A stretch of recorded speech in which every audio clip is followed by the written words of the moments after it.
So Commissioners Clark and Lee are the only two we're waiting on. Okay. Up to you, Madam Chair. Yep, we'll get started. Looks like people are joining too, though. So I'm chairing tonight. So welcome to the June 13th working session for the Arbor Planning Commission. We are going to start with public comment. So if anybody wishes to speak for up to 3 minutes, you can press *9 if you're listening by phone, or raise your hand with the web link.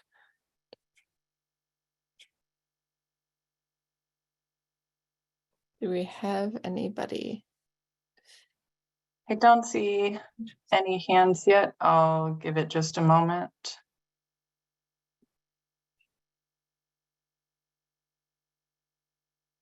Then we can get Commissioner Lee. There are currently no hands raised.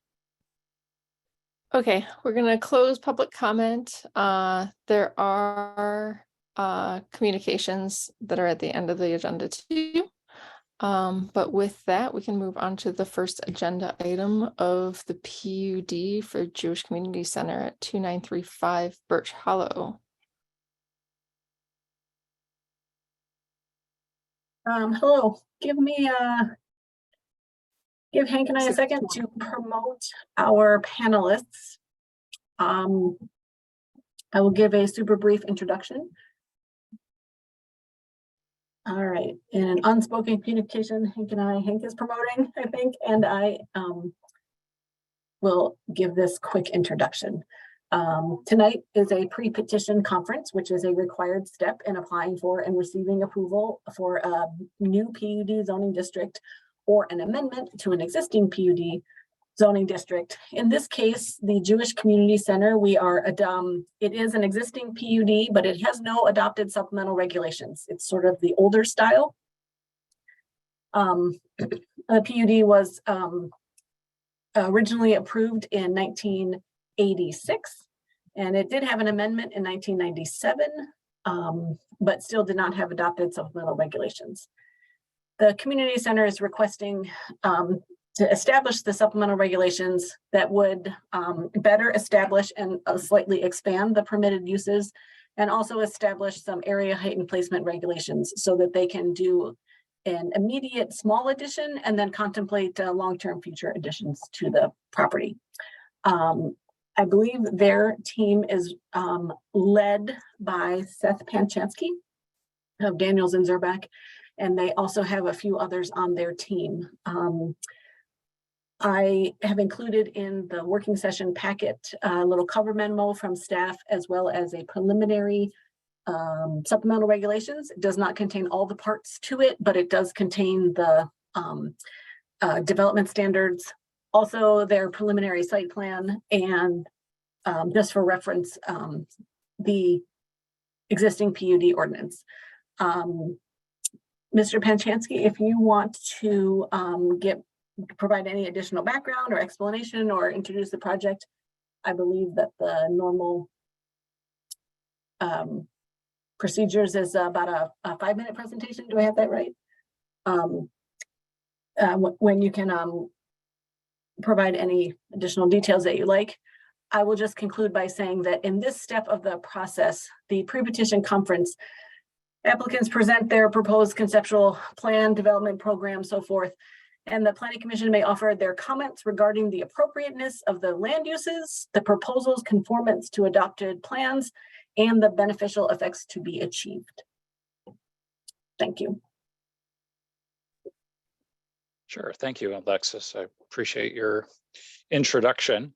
So the just kind of roughly background, this was an Ann Arbor Public School that the JCC purchased the Ann Arbor Public Schools back in 1986, and thus they decided to use PUD because of the mixture of uses. There's a lot of different uses that support the Jewish community. There is a early child care center.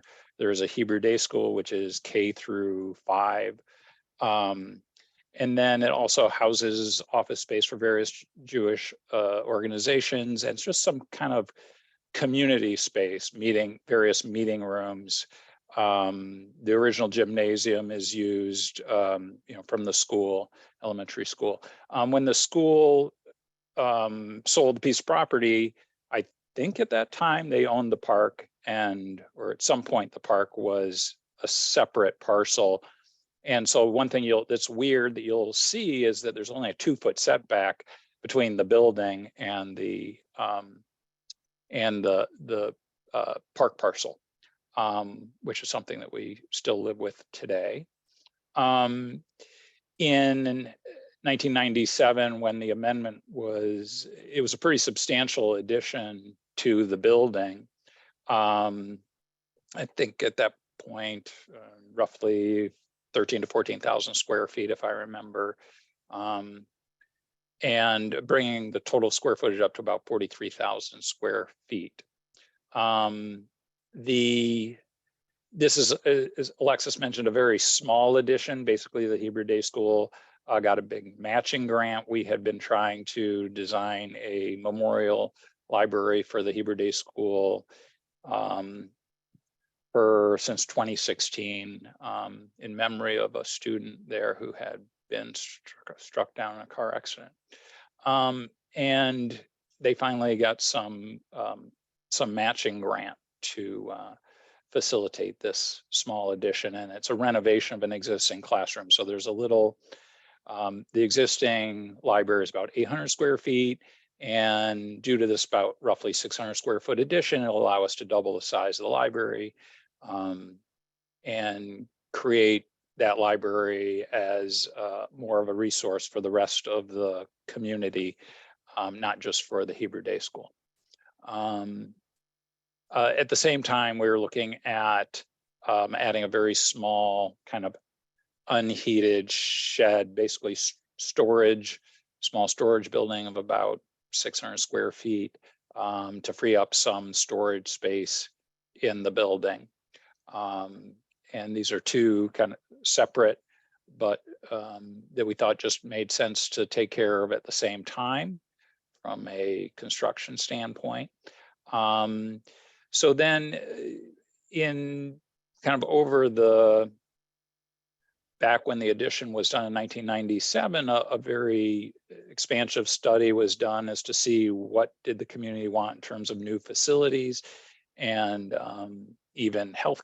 A lot of JCCs around the country have athletic facilities, and that's their core element. So that was considered, and the community basically said no. But then about every 10 years, there's another study that's done as to what is needed in the Jewish community. And one of the things that we've included in those potential uses in the future had been some assisted care facility, or independent living, excuse me. There's a lot of JCCs around the country that have basically senior housing on their campuses.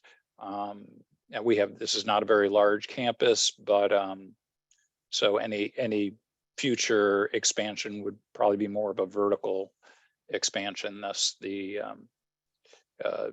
height and limitation that we're proposing for the future.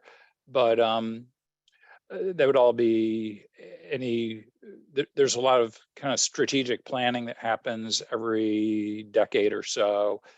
So we're kind of responding just to what could be at some point in the future if the right donor came around and there was the need. And that's what Alexis was referring to in terms of expanding some of the uses that beyond the current uses of the JCC.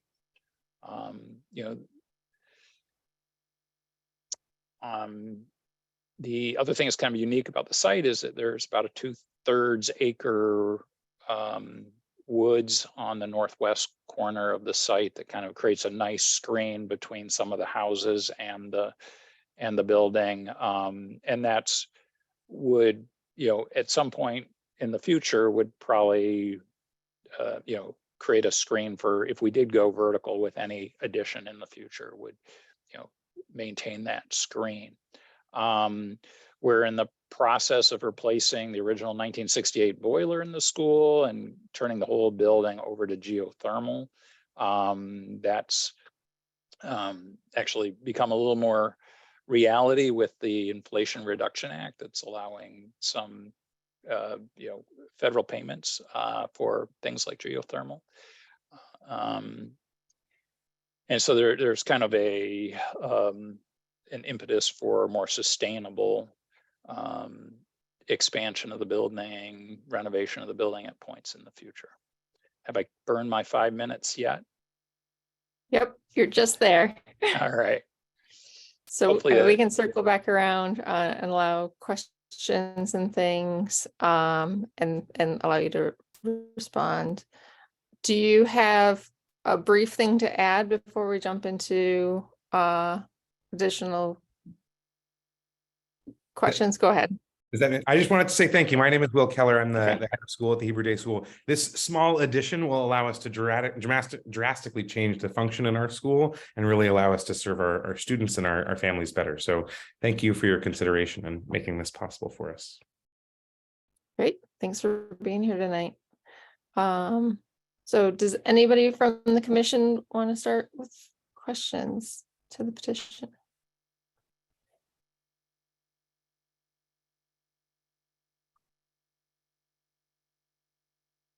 Everyone feeling good? Not everybody all at once. Okay, slow down. Maybe I'll kick off just to give everyone time to churn, but I feel, you know, and this is more a curiosity thing relative to the, have you started looking through the area for the geothermal and where the footprint of a potential future housing would be?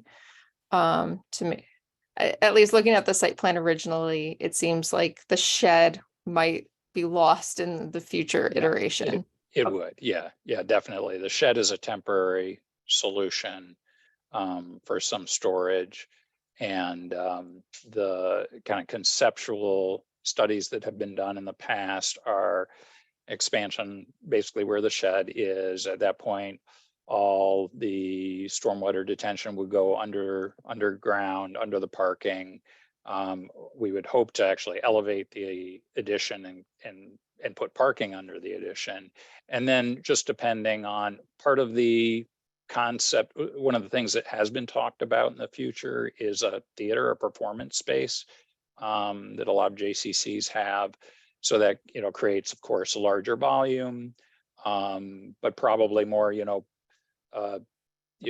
office space because we have a lot of early childhood and lower elementary. Those kind of spaces want to remain on the ground floor, and so it would elevate kind of more like office spaces and possibly meeting rooms onto a addition on a second floor. If there was, at some point, independent living, it would be on a higher third, fourth floor too. But you can imagine more of a smaller footprint, but larger, more vertical form to the north of the building.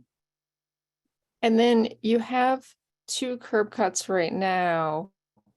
Would it be, but you have another that the lot goes to a 3rd street. Would you be looking for a 3rd curb cut for that parking? We would. So one of the nice things about some of the plans for potential expansion in the future is that of separating the traffic for the schools versus the traffic for, say, meetings and other things. So the ability to have that access, there's a 60-foot wide lot that goes out to Pebble Creek to the north, right at the intersection there, of creating a drive entry from the north, so that you would have, that would become more of the public entrance to the JCC from the north, and really the south entrance that's currently the main entrance would become more of the school entrance, and that would be better for control of security. As you can imagine, over the last 20 years, security has become a big issue in Jewish community centers. I guess I'm asking it though, relative, maybe this is for staff, in terms of allowed curb cuts as written in the PUD, and making sure, right, like, it sounds like what you're trying to do is update the PUD now, so you don't have to do this one more time, and then you might come back with a new site plan submission in the future for housing as another project. And so I guess my question, like what I'm trying to think through is what other modifications might you see if we're not seeing a mock-up of, you know, like what that housing would be, like what other variables should get written in this PUD now? And I'm not sure about third curb cut or, you know, location and things like that. So I don't know, Alexis, if I imagine it's always typically 2 per site. But this has 3 street frontages. So is it 1 per street frontage, or how does that work relative to this PUD as it's written? I will say for the screen, the room, just for the benefit. So if it is not specifically addressed in the supplemental regulations, the default is the UDC. So no aspect is unaddressed. It is a great point that bringing up the curb cuts, we are just starting this thorough review. We are just starting to think about all the parameters that get involved. And so at some point, we will go through sort of section by section. Would we like to modify this? Can we even? Some sections cannot be modified. Regarding curb cuts, everyone gets 1, and then additional curb cuts are based on the frontage. We could customize it with this particular PUD. I think good input at this point would be if the commission thinks that maybe 3 curb cuts would be appropriate for this site or not appropriate. And then we can work with drafting those in the supplemental regulations as desired. Again, this is not, whatever tonight is not the final decision, but we would certainly take any input about what we should or shouldn't consider. Okay. Yeah, I guess reading some of the PUD language, it was just really a modification of the footprint height, some setback things. And so, yeah, I imagine that some of this might come through, and I would support, and we can go around the room to see, but really, it feels like 2 projects, and almost thinking through a PUD and the regulations that fit almost like a lot split, that this feels like 2 projects. There's a housing projects, and then there's original JCC. So that's my first feedback. Commissioner Abrams. Sorry. That's okay if you want to respond to that first. Yeah, I just want to clarify the most probably immediate need of an addition at some point in the future, which might, when we say immediate, 10 years, the next 10 years, is probably more classroom space, more meeting space, a theater, performance space, and more office space. I would say then the further out there would be the housing. That's really kind of just what's the dream.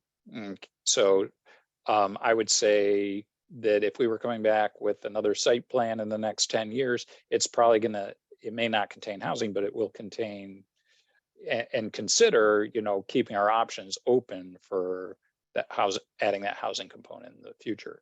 But just wanted to clarify that as you fixate a little bit on the housing, but it's probably the least, the smallest piece of what we're considering at some point in the future. I guess I had a question, maybe a little bit about process. So this might be directed more at staff. It feels unusual to me that we would consider the PUD without a design, kind of initial design proposal, particularly like increasing the allowable square footage, 400% without really understanding what the implications of that might be. And I just wondered, in terms of process, am I misremembering? Is that something we do more often than I'm remembering, or are there other instances where we have done that? I understand this is a unique case because there's no existing supplemental regs. And so part of the process here is to establish a baseline from which we can then, it's different than as if there had been existing and we were coming and thinking about a slight tweak that would just allow a slight difference, right? Now it feels like a kind of radical break, but I could just use a little bit of background on that context. Certainly. The PUD process has these 5 consecutive steps, starts with a citizen participation, moves through this pre-petition conference, and then it is considering the PUD zoning district, which does need to come with visuals. The term in the code is a conceptual plan, comes with visuals. At this meeting, the code says that the Planning Commission can sort of follow through with the normal process, which is the PUD zoning district first, and then followed by a PUD site plan, or you can allow the only word I can think of is consecutive, but that is actually not the word I want, the not consecutive, concurrent PUD zoning district and site plan.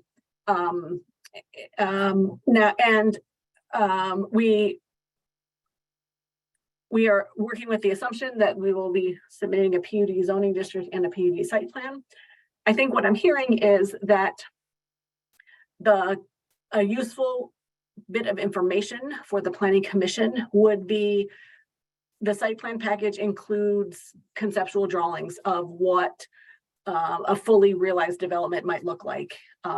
Massing maybe just preliminary sketches so that you can visualize what would it be at full build out of the PUD district.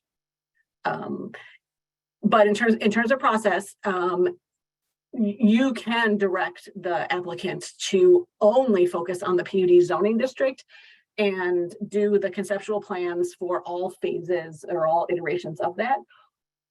Or you can direct or say it's okay that they can move to a PUD zoning district and site plan at the same time. But it does sound like the additional materials and information that you would want would be including that potential housing, including all the potential theater and what would help in visualizing that. Yeah, or I mean, yeah, maybe another way to say that is that I am in principle very supportive of whatever we can do to allow you all to have the space to carry out the things that you want to do here. I think, it's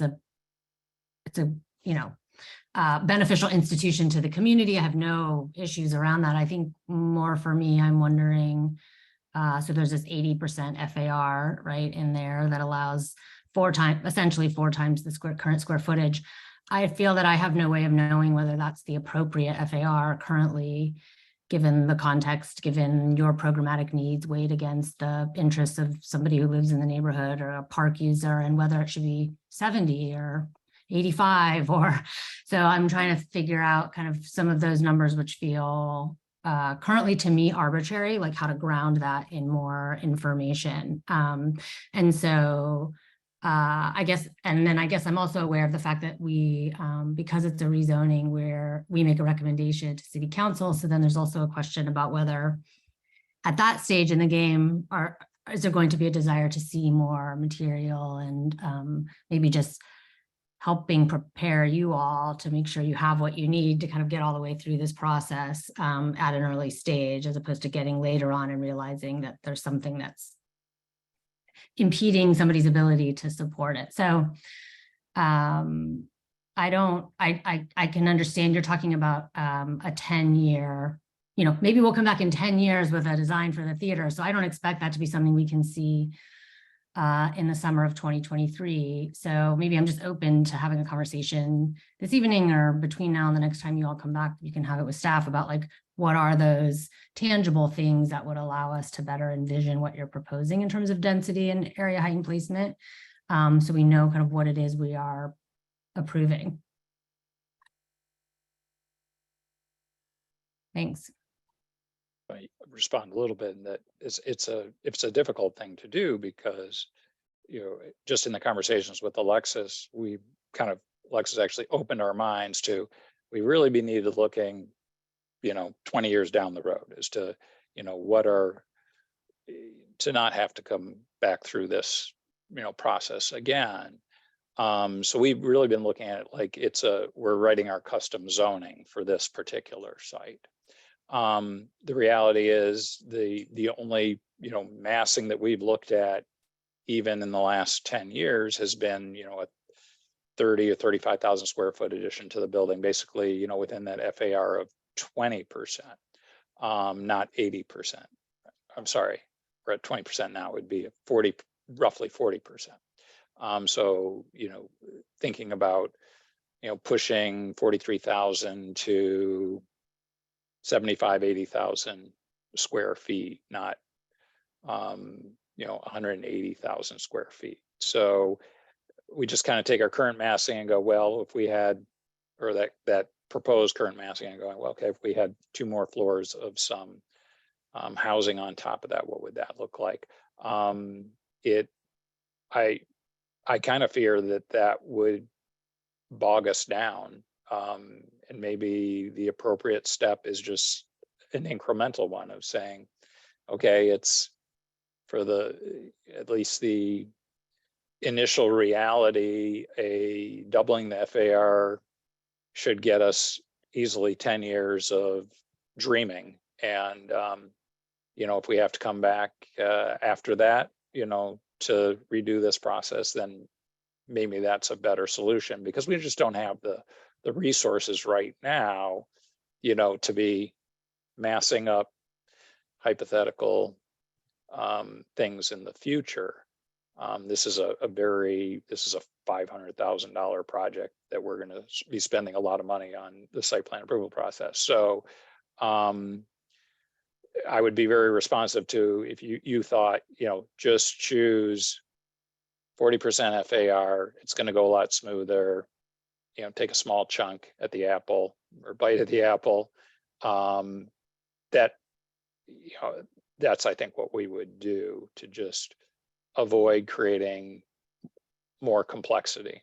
Yeah, that seems definitely a question worth considering. I don't know that I'm ready to say, yes, I think you should definitely do that. And I think other commissioners will weigh in. I think it's something worth considering. And I think one thing that would also be helpful is to say, okay, now we have 40,000 square feet. And if we could have another 40, so that gets you, that's what you're saying, like, how much of that is a theater? How much of that is a library? How much, how do you imagine apportioning that? Not in a way that would be written into your supplemental regulations, but in a way that would help us understand kind of what that gets you as an institution, right. Without having to design it, right? Yeah. So that would be something that I think would be helpful for me. But I'll be interested to hear what Commissioner Mills and Weish have to say. So I'll pass the mic to them. Thanks.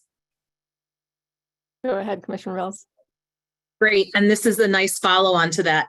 I think similarly, I was curious, and for the whole kind of build out, how the setbacks that are in there now, we talked about the one place where you're only 2 feet from the property line, but how that compares to what the current setbacks are, because I think also that helps people understand kind of what's in there, kind of what's drafted versus what the existing is.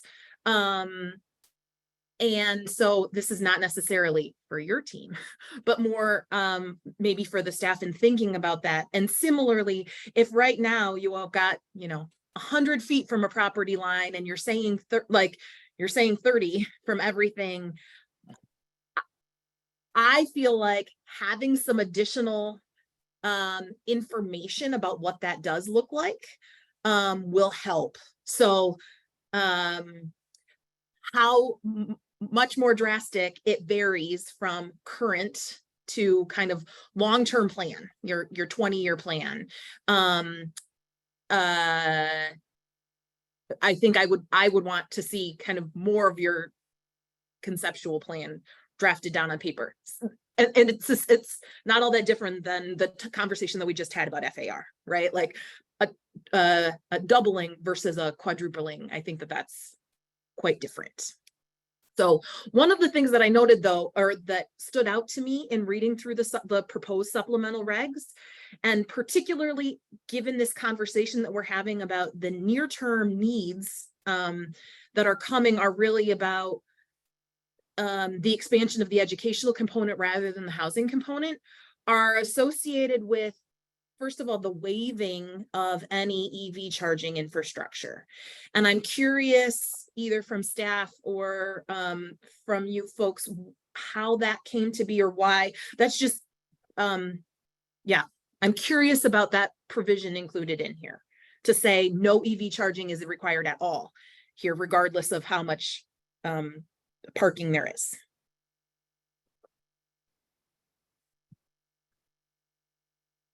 Would you like me to jump in now or later? Go ahead.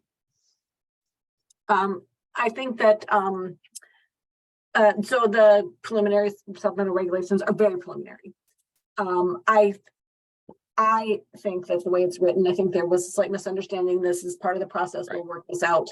I think that the intention is not to waive EV charging stations. I think it's more to match the current code. Maybe no EV charges stations are going to be triggered until additional the parking lot is redone or there's been more parking installed, something like that. We'll work through that and get that a little bit more ship shape.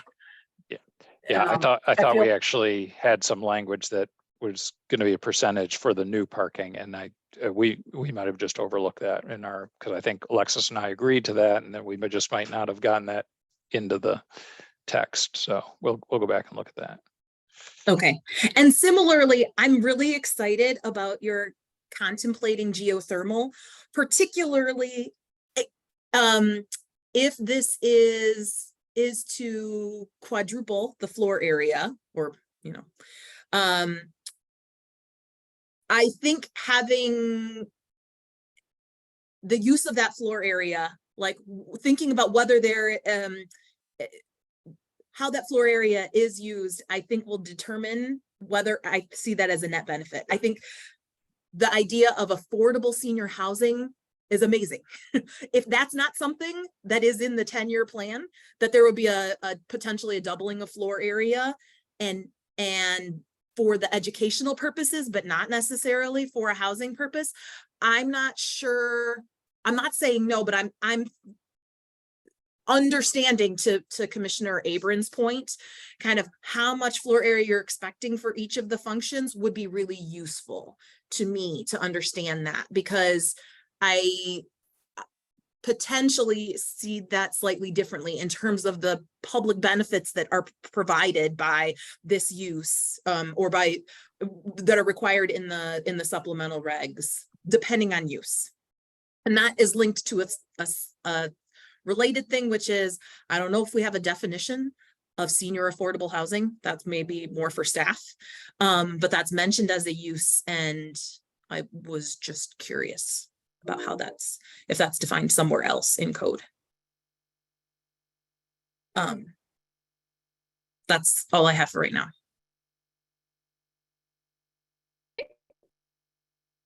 now. Commissioner White. Thank you. Thanks for the conversation. I just have some questions just to help me as I navigate, and I'll start with my staff questions. So did I miss the participation feedback write-up that was done in February? Like, that wasn't attached to any of the documents we have. That is correct. It was not part of the packet. Okay. And then could you tell me what the underlying zoning would be outside of this PUD, since it was a school? Is it like public land or public? Like what's the zoning that it would sit in? I'm very curious. I will have to do some more digging.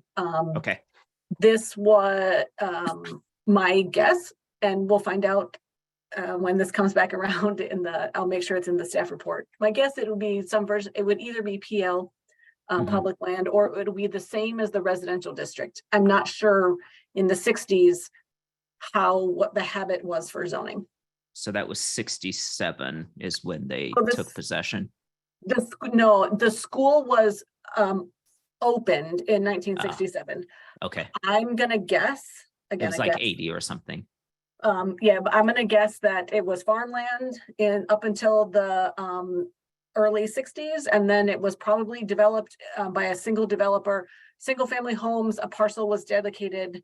Ann Arbor had a lot of expansion in the 60s, similar to that. And so I think that is the history. Then it was a elementary school from 1967 until the mid 80s. Okay. And then the potential curb cut that we're talking about, the third one, that would be on Pebbles Creek Drive to the north of the site. Is that correct? Yeah, that is what we're talking about. And then the that's park extra piece. And then the petitioner subdivided and gave some of the land to the park, or do they still retain that park that is in the big open space that's here? That was school. Yeah, I think it wasn't so much the JCC that subdivided. I think it was the Ann Arbor Public Schools sold the school building and its immediate surroundings to the JCC, and they either sold or dedicated the field to the Parks Department. Right. So then would we have a conflicting land use buffer on that side? Because it's going to be zoned park, and then this is going to be zoned PUD. And so then would they have to screen if that curb cut comes in and then they're putting in a road, would that like create a club down that side? It would be a drive. What they would be adding would be a driveway. If this was a more traditional development, say if it was zoned O, the driveway itself would not require a conflicting land use buffer because it would be a driveway, but the use, its parking lot, the building would need a buffer. But this is a planned unit development. It is now, and it's proposed. We have the opportunity to write in the landscaping requirements, including conflicting land use buffer. I think at this point, it's appropriate to say what might be your expectations. It will be difficult to provide a buffer for this building because it does currently sit so close to the property line between the park.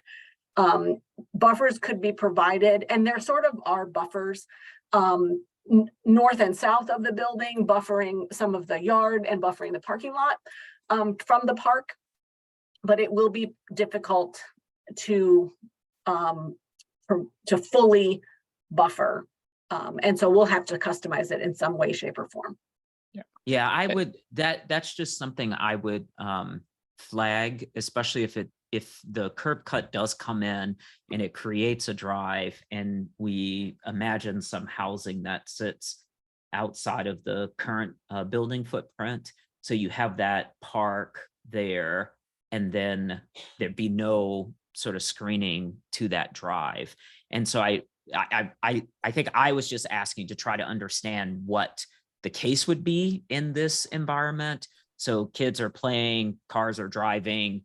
I imagine we'd want something to prevent, an errant ball runs there and a kid's not paying attention because there's not a lot of traffic, but like something that just sort of visually does that in the space. And so that was the nature of my question. Like, would this automatically create a conflicting land use buffer so that would have to get screened so that takes care of that? Or is that something we would work with the petitioner on, or is that out of scope because it's like, it's fine, it's a driveway, a kid can get hit, because that's not at front of mind for us. Of course, everyone on the call is concerned about it, but I'm just talking about how our code responds to it. Yeah, this is all great feedback, and we will look into these things. Okay. And then is there a reason why we wouldn't set the supplemental recs to 80% FAR at this point as opposed to 40? Like, is there a specific reason why we would go from 17 to 40 instead of from 17 to 80 as the maximum? This might be a better question for the commission as a whole. It's my understanding that the 80% was not off the table, if you will, but there was a concern 80% would be a lot of floor area increase, and it's hard to visualize what that would look like. And so need help help analyzing whether that is the right amount. And I think they heard the petitioner say, well, they would consider establishing it at 40% FAR because that would take care of their 10-year needs. They are open to whatever might be more amenable. Okay. But there's no, I heard no automatic, cannot consider that. What I heard was I'd need help understanding what that might look like.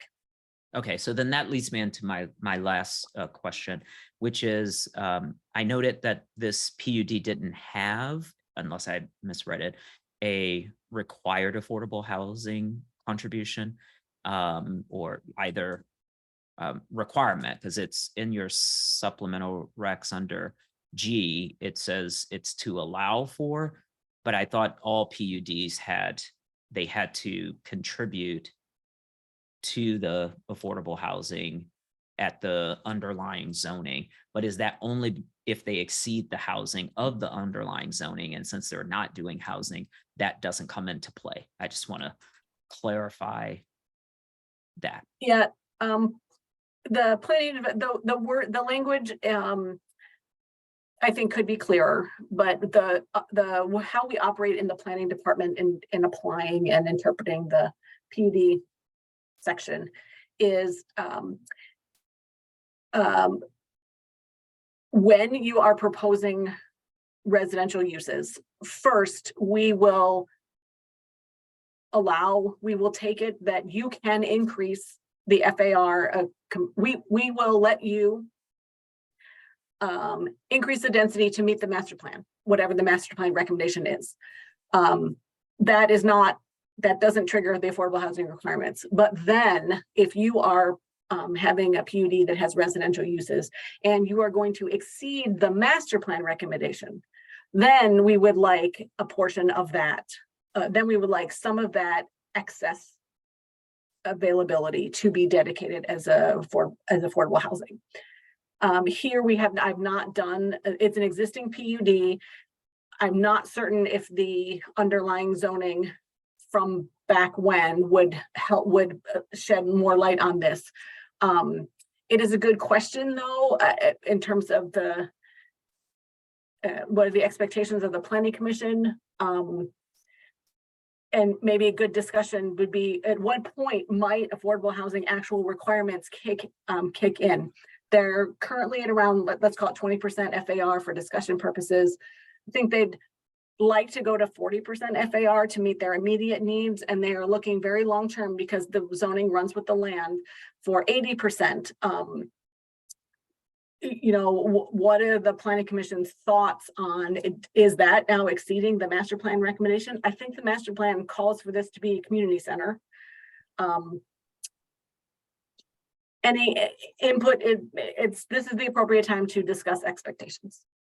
Okay, I went through a big long list, so I'll stop to give some other folks, and then if there's still time, we can come back to that. Thanks. Thanks, Commissioner Dish.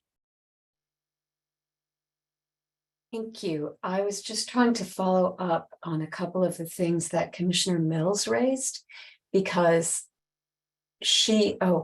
okay, let me lower my hand. There we go. So I was wondering about the 30-foot setbacks. Those seem large to me. So I don't know if there's any more detail that can be given about that. And then Commissioner Mills, you were saying, and I just didn't fully follow your logic. I mean, not that your logic wasn't logical, but that my following was not ideal.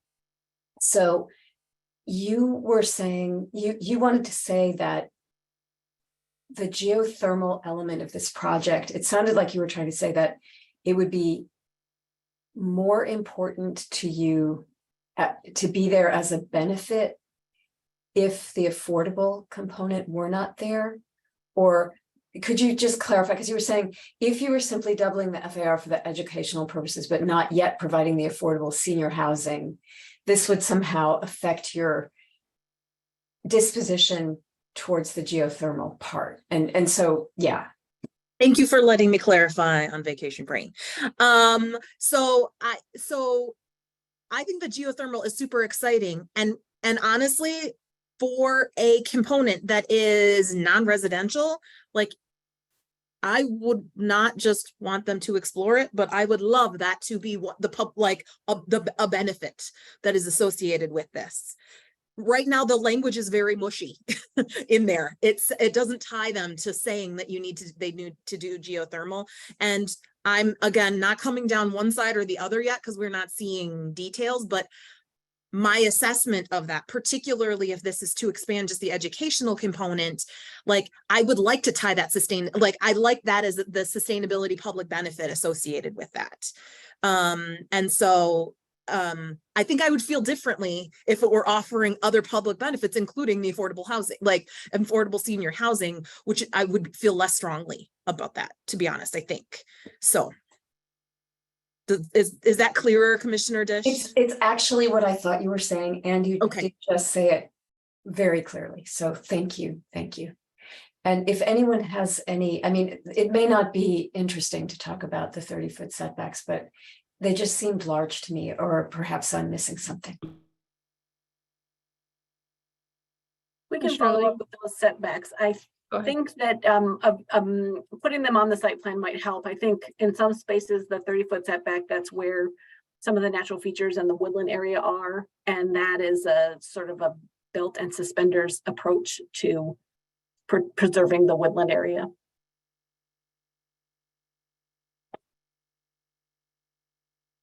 Commissioner Lee, I'm trying to keep up with the bouncing squares. We're bouncing a lot tonight. Sounds good, thanks. Quick question for you guys. What's idealized timeline? And I'll give you the context for the question only because of the comp plan that's currently coming up and how that influences this as well.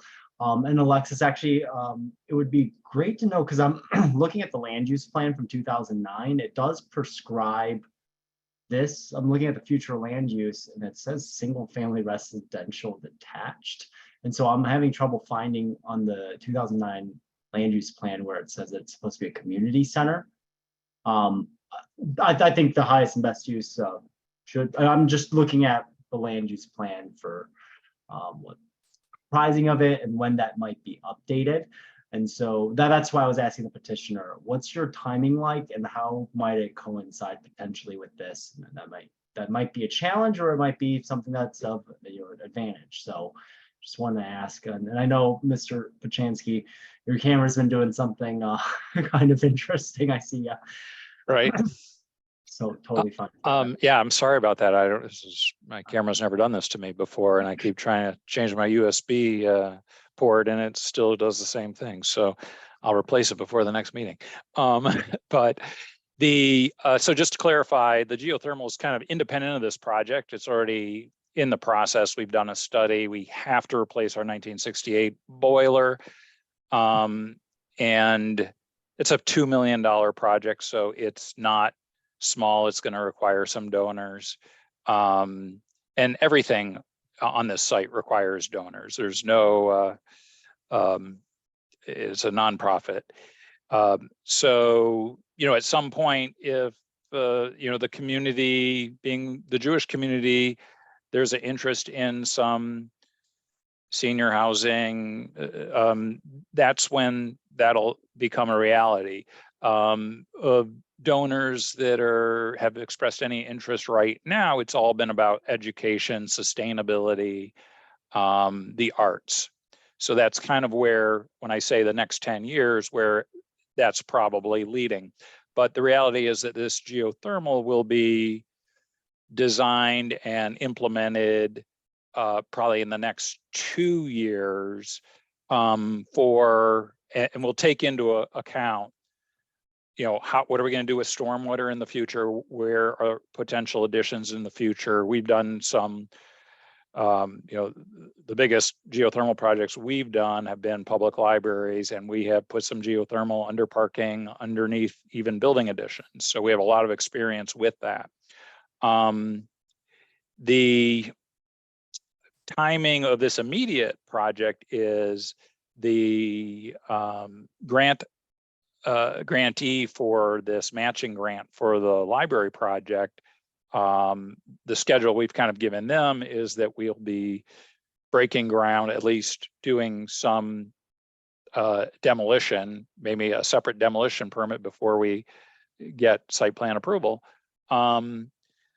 This, later this summer, and then once we have site plan approval, we'll be starting that small addition to finish it up by the next school year.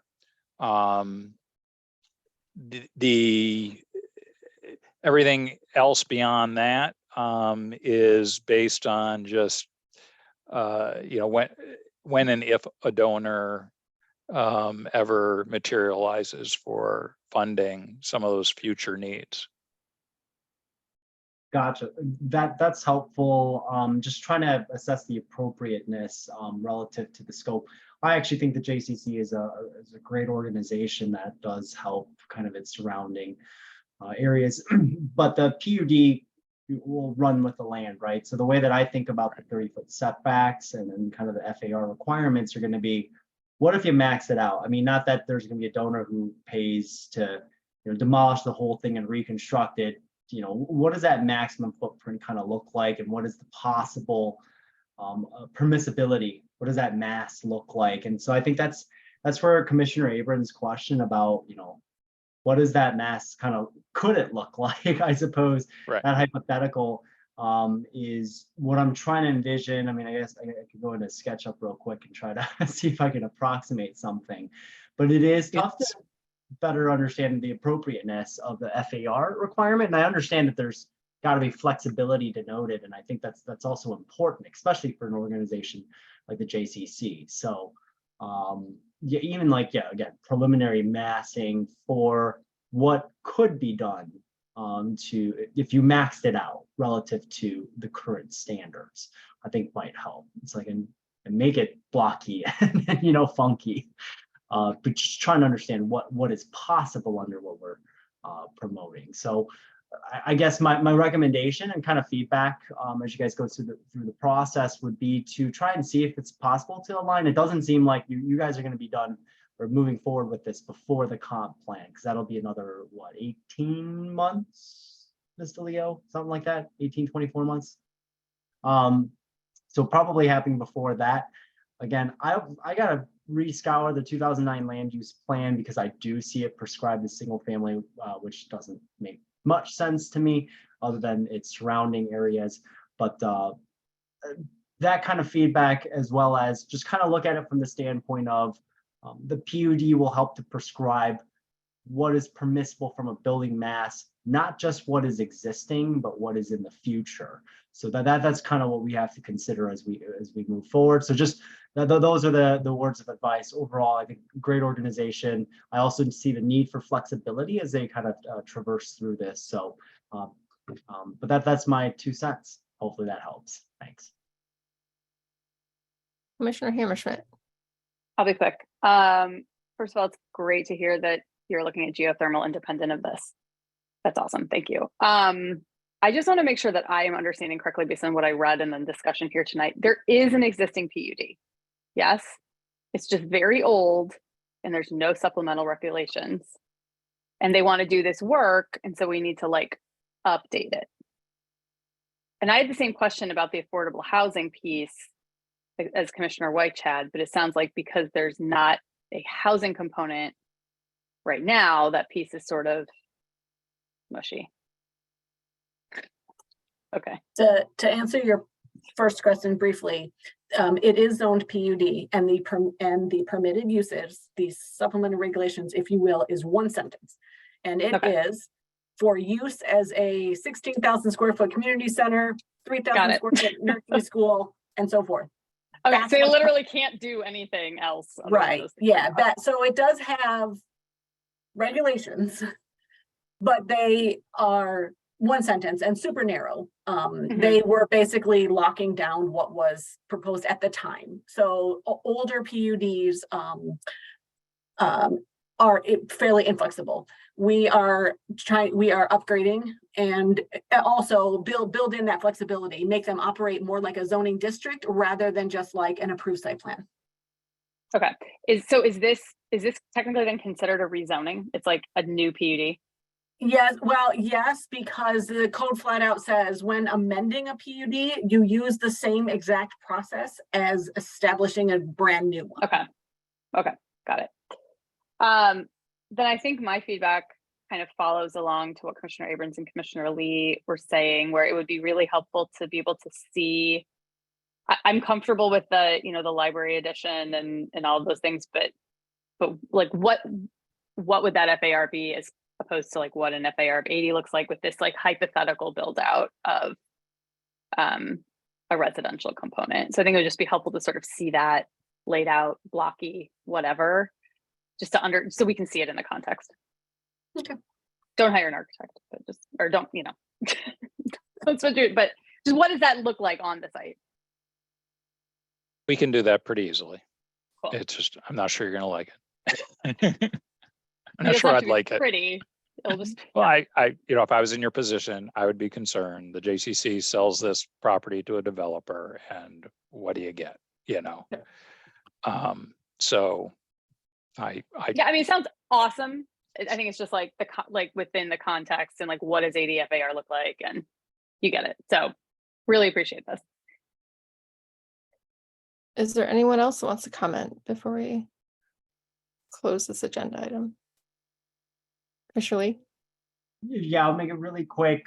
Do we ever have language in here where there's a temporal element to a PUD reg? And what I mean by that is that the eventual residential, I think people have touched on it, but is that like a thing?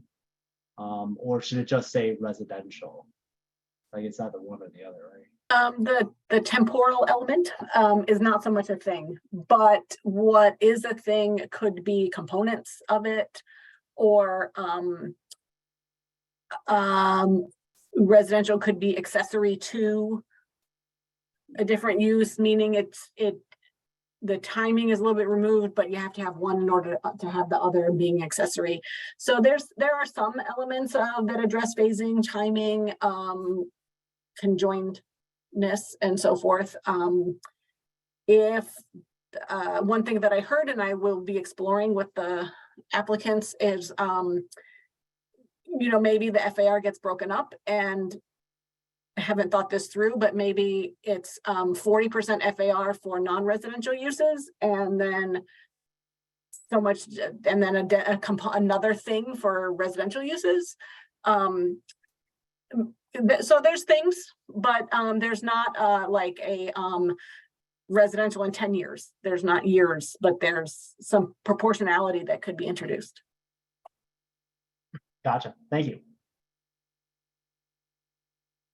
Okay, to try to keep us moving along, I think we'll close this. Does staff feel like you have comments and feedback to help move forward? Great. So thank you, the petitioner. We are going to move on to another PUD for 120 Packard Street to rezone R4C to PUD for 8-story residential. I think we're promoting now. So I think the target is to get out of here at 9, and we have TC1 afterwards. Sorry, trying to figure out timing wise. So ideally, we, again, 5 minutes for petitioner to present and have a discussion, and then we still have TC1. So does staff want to start on this one? Chris? Sure. I was actually prepared for the petitioner to go first, but while I can start sharing my screen here. We can swap over. It's a little less formal if you want petitioner to go first. Satch, do you have a problem, or I can go through I can at least start giving the descriptions. I've got the handouts too that I can post up on the screen. So I think it might work better, Chris, if you just started it and then I can dive in, but I'm okay either way. Okay. Let me just maybe put some things up. All right, so the site's located at 120 Packard Street. which is really just to the east of Main Street. So if you're familiar with Baker Commons, which is zoned D2, which is an interface district, that's just directly to the west of this site. Otherwise, it is, hold on, I just want to make sure if you can see the zoning here. Can everybody see the zoning map? Yep. Okay, great. So it is located, let me get my bearings here, Packard. Here, it's this long sliver. Like I said, D2 to the north, a little bit of C1AR. I did not put in that in the memo, but another planner had brought up, well, maybe C1AR is a more appropriate zoning in this area. It's surrounded by R4C multifamily residential. The petitioner is looking more at like a D1 or a PUD type of zoning, but we also have a comparison chart that gets into the C1AR, which I kind of added that one myself, but also for the R4E and possibly the D2. So those are some of the aspects with the proposed zoning. They are proposing, stop sharing, let me put up what he's proposing, which is an 8-story, 90,000 square foot building, approximately 90 to 100 units, around 180 bedrooms. And let me get one of these in there. Let's see if I've got, let's see, here we go. Let's pull this one up that kind of gives a general floor layout. So it is showing 2 curb cuts. That's probably up for debate whether that's going to be something that will be just 1 curb cut in the future. They do have generally on the first floor, it's parking, below grade is parking, a total of 24 spaces. Let's just keep moving down. So here you get a level P, the floor plan. There is some amenity space. And essentially, you've got bicycle rooms. I think it's trash recycling. And then as you go up floors 2 through 8, pretty much the same, but that's where all the residential density is coming from. Some of the amenities, solar power. They're also proposing an electrified building. They do have amenities for the residents. You can see with a spa, a pool, pickleball court. They're also looking at an affordable housing contribution. Depending on the calculation, as it stands right now, it'll be around 1.1 million. But if it goes up as anticipated, it's probably going to be closer to 1.8 million for the affordable housing units, or at least a fee in lieu as the petitioner has proposed. So we can always refer back to this slide if you want to get a look kind of as a general floor plate. And I think it might be, let's see if I can stop sharing this one and possibly put up, I think maybe the chart may be helpful also, the zoning comparison chart. So let me put that one up. Let's see if I've got that one. There we go. Let's see here. And essentially, this may give us a lot of information that the petitioner has provided as far as, what's existing, which is the R4C, the D1 comparison, the D2, the R4E, and proposed, which is right now the PUD. So I know I went through that somewhat quickly. I'm probably missing some items. I can let Satch probably fill in some of the gaps if I missed any other public benefits. But I'll hear, I'm sure some other items will come up that I'll think of during our conversation. But I'll let Satch take it from there, and I can fill in any gaps. Great, thank you. Excellent. Thank you so much, Chris, for that. First, I want to thank Chris, Hank, and Brett for all of their guidance. I'm not necessarily a seasoned developer, but someone that has done a few projects in Ann Arbor, and this would definitely be substantially bigger than anything I've done previously. So I really do appreciate the guidance today. In addition, I'm joined by Kevin Brandon, who's with BMK Design and Planning, who's helped with this chart together, as well as being a designer architect on many of the other projects I've done. And he'll jump in at the Q&A session. I think I wanted to begin the discussion with probably the site itself, the location, before we got into the details of the building. As Chris mentioned, the site is just about on the corner of Packard and South Main Street, which I think is surprisingly become a very vibrant intersection. There's a lot of development going on with the Standard and Ashley Muse. And just to the south of that, we have what is it, the Yard and 618 South Main, and I think the Madison, I think, is going up. And of course, you have the University of Michigan plan to introduce a new dorm, which I think is going to be something like 2,300 beds, if I recall correctly. So it really is creating, I think, a lot of foot traffic, a lot of traffic in general, but I think a lot of it will be foot traffic with a lot of students out there. So it's I believe for that and many other reasons, the site is kind of is underutilized as a 2-unit property right now, and one that could afford to be built up for a higher density project.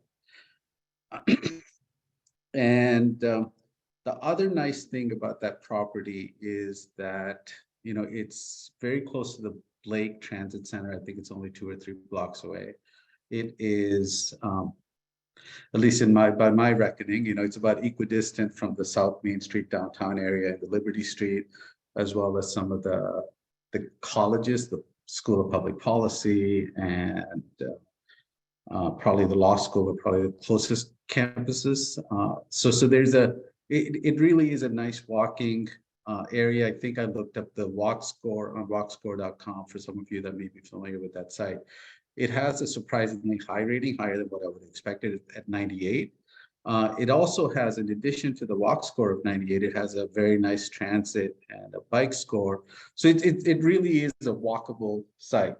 And so that's kind of what motivated. I think what really motivated for me to think about a larger development was when the Standard went up right across the street, and it seemed like this site could be a very nice addition to that. The building itself that we're proposing, as Chris mentioned, we're proposing having 8 floors in addition to an underground parking structure, a total of 24 parking spaces. So we would have underground parking.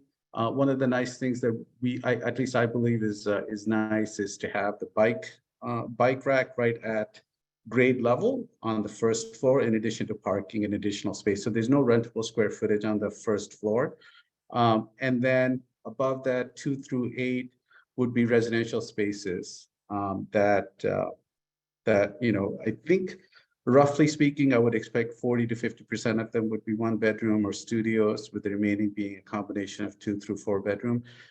That said, we haven't laid out the floor plans quite yet. That may change to a certain degree, but I think what I would like to emphasize is that a majority of it would be, let me take that back, a vast amount of it would be, not majority necessarily, but would be a studio and 1-bedroom units. In addition to that, we want to offer some amenity space. We're thinking about having a gym probably in the basement, and then in addition to that space, we want to have a usable space up on the roof. So we're thinking about having a pickleball court, which MLive picked up on. Of all the things that they could have picked up on as being one of the first buildings to offer that amenity, as well as a pool deck and a small pool. In terms of the benefits to the community, I think I know the memo had highlighted the lead and maybe the energy efficiency, but I think in addition to that, there are a number of others. One of the key ones being, I think the tax base would be substantially higher on an annual basis. I would think that there would be a very significant benefit to the community overall. I would also think that, like the University of Michigan has been growing, at least by my calculation, something like 400 to 500 students every day. That also puts demands on the administrative staff that would need to grow along with it. And the pressure for additional housing supply, I think, is quite significant. I think we would aid in that. We are offering, I think, a fairly substantial component of affordable housing and support for homeless households. We are proposing to have the building be 100% electric, EV charging stations, and so on. And we would have the accessible features that are required by, the current code. And I think we'll try to meet at least that. And the last item I wanted to touch on was the zoning. I know I'm proposing PUD and I don't want to shoot myself in the foot. I think that's probably the right zoning for it, but we would also be open to, this came out of discussions with Hank, Chris, and Brett, is maybe there's other zoning options, including what I'll describe as a conditional D1. I think D1 itself would be beyond what we need or what I want to build. But I think a conditional D1 where the condition would be limited to what we're generally proposing for the property, I think is something that we could potentially explore, as well as D2. The only problem with D2 is from my perspective, it has a very low height limit. I think it's 60 feet. If there is a way for us to achieve a higher height limit under a D2, and I think we could live with the FAR proposed under the D2, assuming that we can benefit from the various premiums that are available to us. So I know this is all about a PUD discussion, but I wanted to throw out there that, I would love some feedback on other possibilities as well. And I think we have a view or a vision of what we want to build. The specific zoning of how we could get there, we're very open to your guidance and thoughts. But with that, I don't know how I'm doing on time, but I think I timed it pretty closely. You're good. Okay. Perfect. So yeah, we'll open it up for discussion. Everybody's excited to talk on this one. Commissioner Lee, go ahead. Actually, I believe that my company, my employer, has a management role with the petitioner. So until I investigate further, I need to actually recuse myself from the discussion. I just realized that. So before you guys have any kind of substantive discussion, I'm going to leave the meeting. Thank you. Okay, thank you. Commissioner Hammerschmidt. Okay, I just have a couple things to kick us off. Thank you for coming and presenting your project. You mentioned, I think, mostly studios and 1 bedrooms, and then mentioned something about, the university growing and like administrative staff and et cetera. Are you envisioning that like this is not necessarily just for students, but like could just be sort of attainable housing for anyone? Or did I miss here? You're absolutely right. I'm expecting, I'm expecting that it'll be mostly students, but we're certainly not going to require a Michigan ID to lease an apartment. It's an expectation, but it's not a requirement. Yes. Well, I'll just say I really appreciate like having a mix, like having smaller units that like could lend itself to, other people that need attainable housing to live there. So, right. Yeah. Especially, there's a lot of young people, or there's a lot of people in general who live downtown, and yeah, we would not. This is not exclude. It's not like a dormitory, but my expectation is it would be people affiliated with University of Michigan. And we've seen projects that are like 6-bedroom units, and it's like those you can't really like if you're like a nurse, you're not going to go and live in like a 6-bedroom unit. I mean, that brings up a good. If I could just respond, I think one of the zoning considerations we were thinking about is an R4E, and I think one of the challenges with that is it would limit us to 28 units. And it creates an incentive for us to go to those 6-bedroom or these very large bedroom. I think in general, that's an issue with Ann Arbor, because the way the rental regulations work, it kind of steers developers to these large bedroom configurations. And so that's one of the reasons why I've kind of ruled out R4E as a potential for this zoning or rezoning. I appreciate that. Yeah. So my next question, we got several emails about the existing house on the property and it should be moved or, not torn down because it has some sort of historic value. I have not vetted this. I have no idea. I would just like to hear from, anything about that. Right. So I've held the property since 2017. And from what I understand, the best information I have is this property was built around 1850. Or maybe it was 1848. I don't remember the exact year. There was a significant addition in the back that was made sometime in the 70s. But the front of the facade, I think, is the original facade. I haven't changed the front facade. I did talk to a general contractor about what the feasibility of moving the property would be. it's not an easy task, right? First, we would have to have a lot. I don't know if there's a lot that would be available for sale. But the other problem that he brought up, again, these are not, it can be moved. Like his point is it can be moved. Right. Whether that's feasible or not is a different question. One of the things that he mentioned to me is that the lot would have to be close to, it can't be too far. And one of the reasons apparently is that to move a house that large, you need to have, it needs to be navigated through traffic. And sometimes you may need to remove utility poles, you may need to do all sorts of things to achieve that.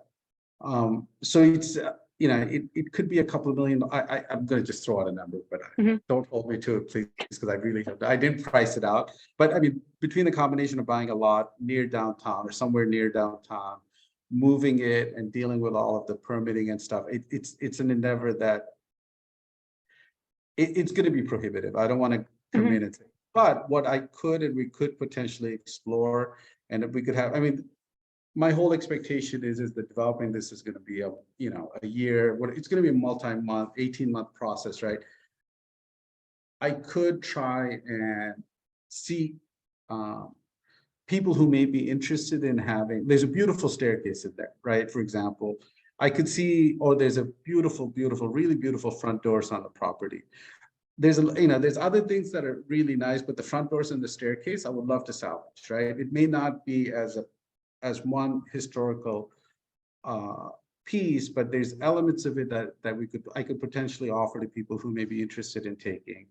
But for me to commit to moving a house, which it's a serious endeavor. It's not something that I'm not asking you to commit to moving the house. I just, when I read the public comment that we received, I was just like, oh, what's the story with this house? I assume in general you intend to demolish it, right? Save maybe some of the cooler pieces of it. Exactly. The one thing I will say is it is not a historic, it's not designated a historic site. And I don't know the details of it, but it looked like it may have been litigated at some point about this historic site when somebody wanted to demolish it, or not sure what happened.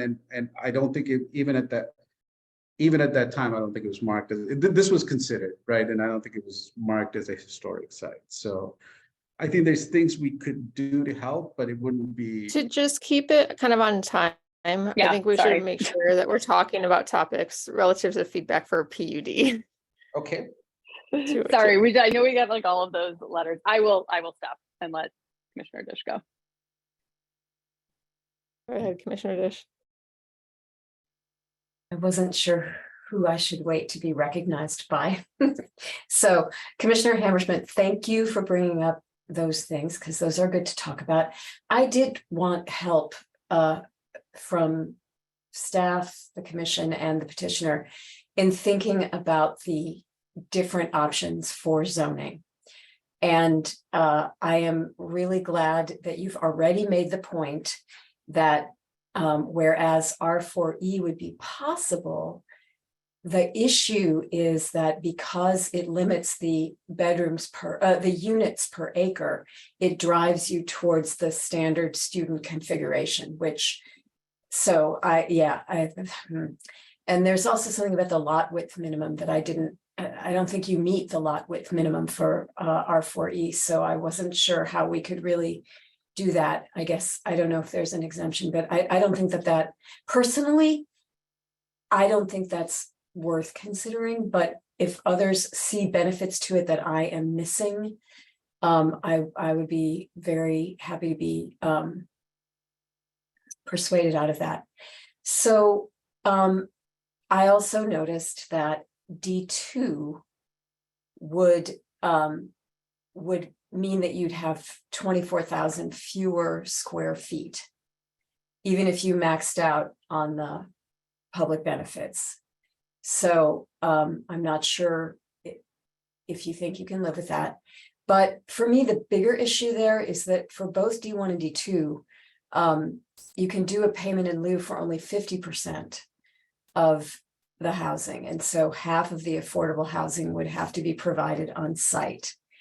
And I would just like to ask the commission and or staff to help me think through what the implications of that are.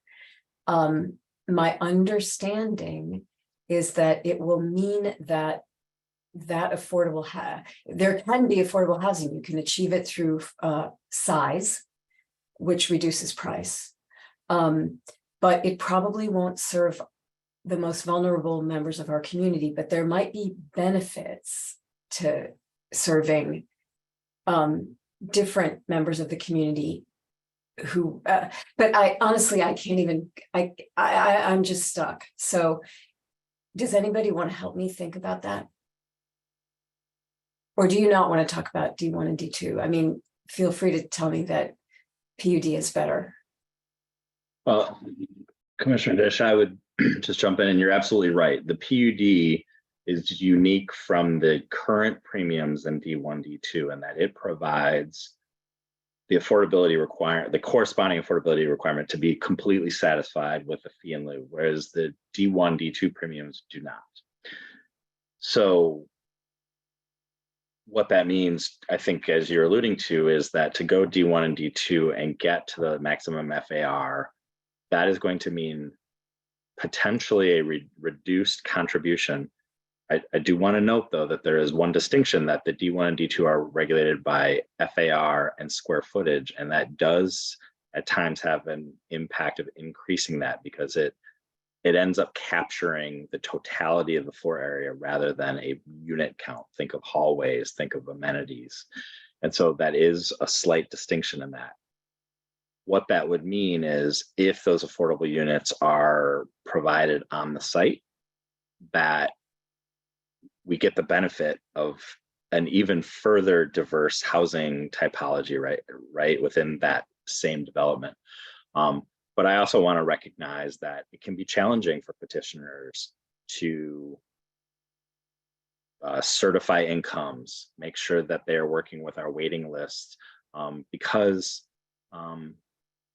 just at times that's not part of their business. I don't mean to say that they're not capable, but it's just not their core business. And we have had some instances where, when we are trying to place those units in private developments, that there have been challenges in trying to support those owners to get the right people in those units. So I don't know that that's a condition that it, I mean, you were talking about a conditional D1, or this word was mentioned by the, could we say, but it would make it, more permissive. So I don't know. I mean, would that make it more permissive and hence not be allowable as a condition? So it would sort of come back to the parameters of the D1 and what the petitioner's intent was relative to the FAR provided. You are right, the conditional zoning cannot grant exceptions or flexibility. It can only serve to add more restrictive covenants, if you will, to the existing framework that it's being tied to.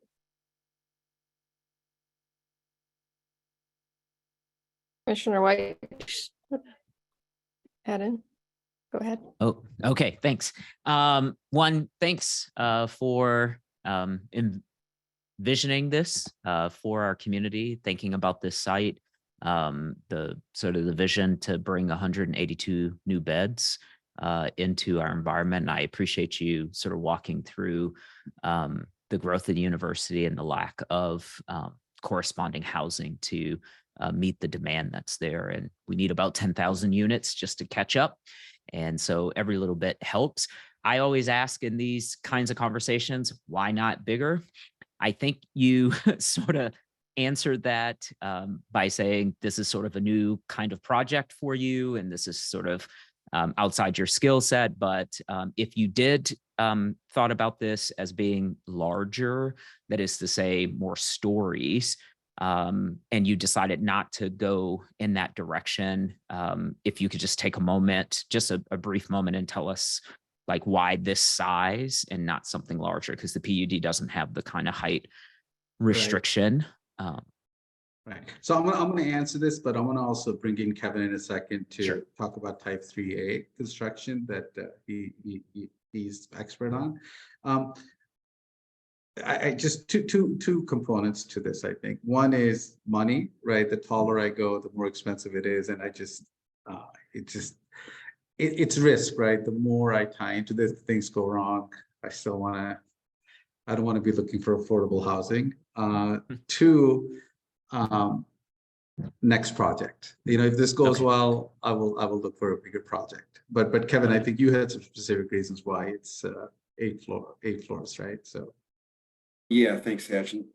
Thanks for having us on tonight. It's been really good, and appreciate being able to do these type of meetings without having just frank discussions about a project, and it's always good. But the way I look at it, as far as we've looked at this from a building code standard, obviously, and then looked at zoning. So my task in this was to look at the building code and do a podium type project. So we're looking at doing I'm going to, in layman's terms, so type 1A construction, which is non-combustible concrete, zero multi-rated structure on the first floor. You've seen them a lot in town where they build, the first couple floors as far as non-combustible construction. And then that allows you to build wood frame construction to 5 stories, 6 stories, but we call it a 3A, which is non-combustible wood. So it'd be fire rated wood construction for the exterior. So that's how we arrived to it. So when you look at the code, it allows us to go 6 floors. Well, no, actually, I apologize. We can go up to 7 stories. The restriction is the height. It's 85 feet. So that is what, based on the construction type that we're doing, it's 85 feet. And that's what we provided in this design concept the exercise to see how high we can go. So, but there are other construction types that are not approved yet with respect to Michigan Building Code. It's the people may have the timber frame buildings that are going up in the West Coast, and with the type 4 construction, which I'm excited about, hopefully in the future that Michigan upgrades to the 2021 code, and that's where you're going to see some really neat projects going up. But to that respect, we've designed this. What you see here in this concept is strictly building code. So now we're trying to see how we can put this into the Ann Arbor zoning. One of the zoning districts. Okay. Thank you. Yep. Thank you for that. One other thing is, if you're going to do 182 beds and you're imagining that this is going to be a car light because you're only providing 24 parking spots, might you consider also increasing the number of biking in the development? You have 88. So could you get to like 100, like 1-to-1? I think we could definitely, yeah, absolutely. I think we can definitely explore that. And that could potentially be, I want to do some studies. Maybe I could look at the standard to see how many spaces are offered and how many are being used, not just the standard, but other buildings. I feel like, we're at 50% or roughly 50%. Yeah, no, you're fine. I think in terms of the code, I'm just asking, like, this is the PUD. So I ask 2 questions. I ask, why is it not higher? And I ask about biking. So those are my 2. Everybody else has their initial 2, but those are my 2. So the other thing to help you achieve your biking is to use a ring and post kind of construction. It's a Boston ring and post bike lock. Commissioner Sauvé may have the actual name of it if I'm not getting it correct, and can share that with you. When I saw this, I thought, wow, this is great. This is a good location. I'm glad that you're bringing it here. It seems to have the right amount of amenity. You're going to activate an area that it needs more activation. I think it's in the right placement, across the street from the affordable housing for the city. It's across the street from the standard. You're not going to exceed a super height limit here. I think it's an appropriate design and sort of conception for that site. I think you should stay inside the PUD, especially if you're comfortable with the affordable housing contribution. I think you're also on track with your tax base, because then that's going to contribute more to our affordable housing. And I think as you are thinking about doing more development in the city, sort of getting started with something like this, seeing how that process goes to enable you to do more development, to bring more housing to the community, is something that I would support. So thanks for bringing this. And I just had those two sort of pieces about the height and the bikes. Excellent. Thank you so much. Post and ring. Commissioner Mills. Great, thanks. So my typical thing, my two things are, how is this different, right? And kind of what is it closest to? And so I really appreciate that table, because I think that that helps put it in context. Part of me says, like, I wasn't around when the downtown boundaries were drawn. I don't know what part of the conversation is, and I'm expecting that that's part of the conversation going forward. And so, like, is this D2? That's part of me. The other part of me says, what you are saying on paper is similar in some ways to the R districts. Like, what I'm hearing is entirely R, which is different than the D districts, because residential is allowed in the D districts, but lots of other things are allowed in the D districts too.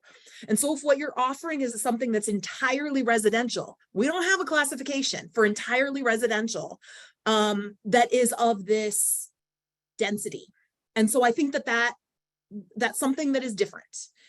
I would also, though, suggest that because there's a lot of things that are in the D that are residential, that I would want to see public benefits, that if you're going to get what you have in D1, that are no less beneficial than what would be required to max out your density in D2 or in D1. And so, and that's what I'm seeing. I mean, I haven't, again, like, you're just kind of still in the planning phases, but look at what density, when this comes before us, I would want you to say, what density would we earn in those places, and what additional things above and beyond for the FAR that you're asking for do we get here as a result? And I think that the electrification that you're talking about, that's not required in order to get the premiums in the D districts. The solar on the roof is not required in order to get the premiums in the D districts. That's my sense, but, like, that's one of the things that I would want to see, is kind of, you know, how is this not just a D1? Right. And so I think, based on just your table, I think that that's there. So I think I'm willing to say, like, yeah, rather than wait, like, this seems like it is its own thing. And this is an ultra sustainable building that also happens to be entirely residential, right? Residential by, like, our standards, not other units that could be in other kinds of buildings. So I think that seems to me like it's a good classification here. It's just, that's the kind of thing that I would want you to, those are the numbers that I would want you to run. And similarly, if the public benefit here beyond housing, which I understand, like, I understand is a benefit, but beyond that, the public benefit is really its sustainability elements, then what the Office of Sustainability and Innovation, like, their review of this is something that I'm going to be paying special attention to in terms of kind of what they're asking for and kind of what the response is. So does that help? I think I understand your question, Commissioner Mills. I don't have a good answer for it, but let me just throw something out, right? I think we're committing to, for example, LEED Silver, right? As kind of where we want to end up at. But if we committed to LEED Gold, which would be substantially more expensive from a construction perspective, would that address some of you? Would that be the direction that you're thinking of from a public benefit, or are you thinking, like, you know, have public space within the building? I'm kind of I trying to don't- get my arms around that. Yeah, I would have to like look at the table myself, in order to kind of understand that and see what the calculations are for silver versus other things. And though in that, my sense is that you can have a lead silver building and still have natural gas connection. So that's the like silver. Plus going beyond that, I think is the additional public benefit is committing to all electric. But I'm not a lead expert on that. So somebody should, first of all, check me on that. But also kind of look at what those calculations are. Like I have to, and I can pull that up now. I can pull up the UDC and kind of look what lead silver gets you in terms of your premium floor area. So, but if what you're asking for is a density that you can't get even in a D1, like if the things that you're offering are no better than the premiums in D1, then that's concerning to me. Like you wouldn't be allowed to get that density in the D1 district. Then that is concerning to me. Like I just haven't run all of the numbers because I mean you're still in the conceptual phase too. So, but I can pull that up, or staff's also able to tell you what that is. Right. I don't think we're asking for more than what's in D1, right? I think D1 with applicable premiums can take you up to 9 times FAR. Maybe one of the staff members can correct me on that, right? But I think where we want to end up is somewhere in the 5.5 times FAR is what we're targeting. At D2, I think it's 4 times FAR. I think we're willing to, I want to champion for either a contingent D1 or a PUD. But if the consensus opinion is this really ought to be a D2 because the neighboring lot is D2, if we can somehow get around that minimum height requirement, I think we would be willing to live with a D2F. We would figure out a way to make the D2 FAR work, right? So I don't think we're trying to go beyond what would be the allowable FAR within that zoning, whether it's a PUD or a D2 or a D1. Yeah, I'm just looking, I mean, and again, staff is going to tell you this better, but I think you can't get to 900%. My understanding is you can't get to 900% in D1 unless you have both affordable housing, which if you're making you're making some contribution, but that's required anyway. Like, I mean, this is the thing that's in my mind. Silver gets you 50%, an additional 50%, 0.5 FAR. Lead gold gets you 150% FAR, an additional over the base. So like, that's the thing that I would just be thinking, like keeping in mind in terms of pegging what's the right benefits. And you may have others that are not even on the premiums list. And so that's great. Enumerating that I think is going to be important for me if you go the PUD route. Going another route that includes conditions, I think that the problem is D1 with conditions. I don't love that it's hopping over. It's going to be a D1 island in the middle of D2, like that is otherwise buffered from D2. That just seems, I don't love that. So, but others, this conversation has raised lots of other hands. Maybe people aren't responding to that, but anyway, I'll stop. Commissioner Dish. Thank you. I don't want answers. I just want to raise, I forgot to mention because I got hung up on trying to understand the table. That it would be helpful for me to know how much of your electricity use you think your solar panels are going to offset. And you are giving a lot of roof to a pickleball court, which given the weather in Michigan and the way the school year and the weather intersect, it may not get a lot of usage.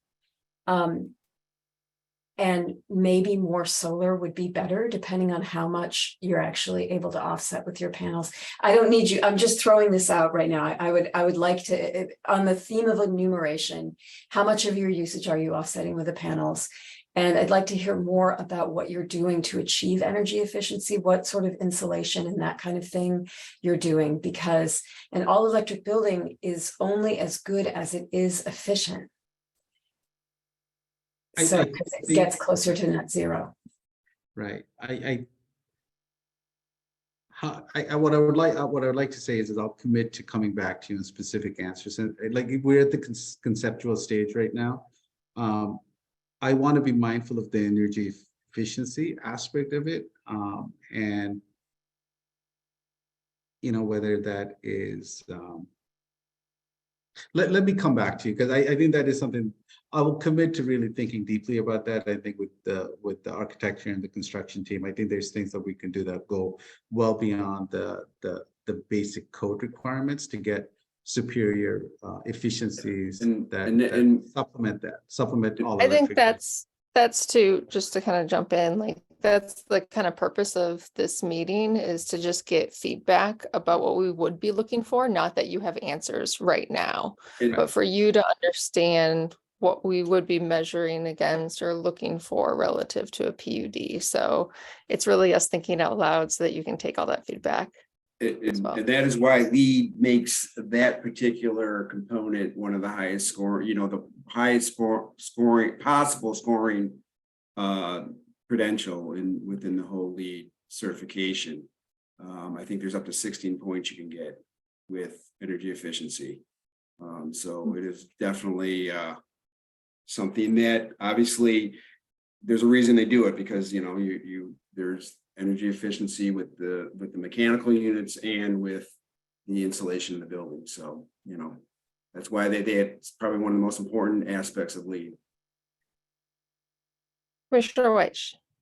I think this is for staff, and it was triggered by Commissioner Mills's breakdown for what I think she was asking for, which is, when this comes back to us, you'd like to see a table, Commissioner Mills, that shows D1 and this project, if it was zoned as D1, and then compare that to the PUD and just do that side by side, much in the way they've done the table, but put the premiums in, which they have not done.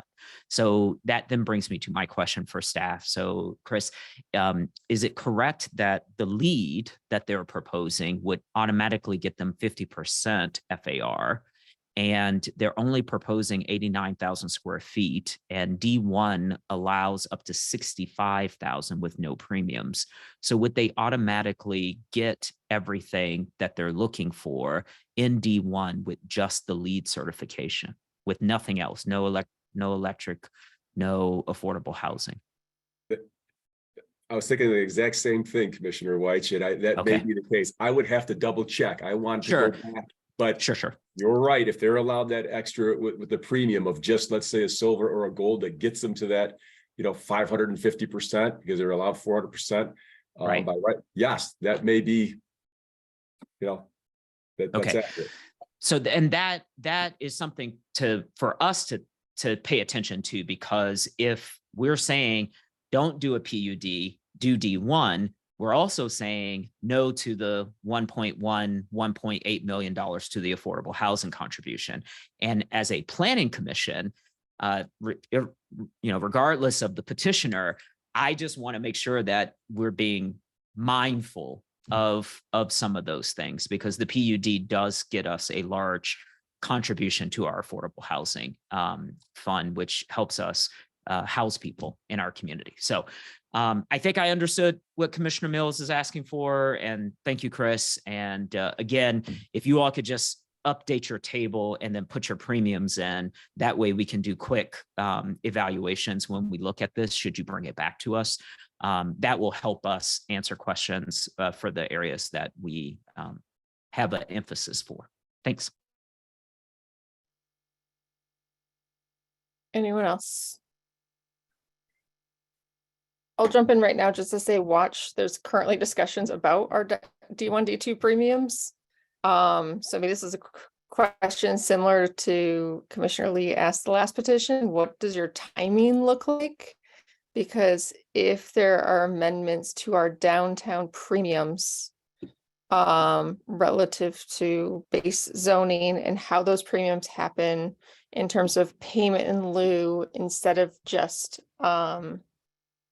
including 50% of that affordable housing on site, that could change the dynamics a little bit. So is the goal to do this soon, or do you have flexibility in your timing?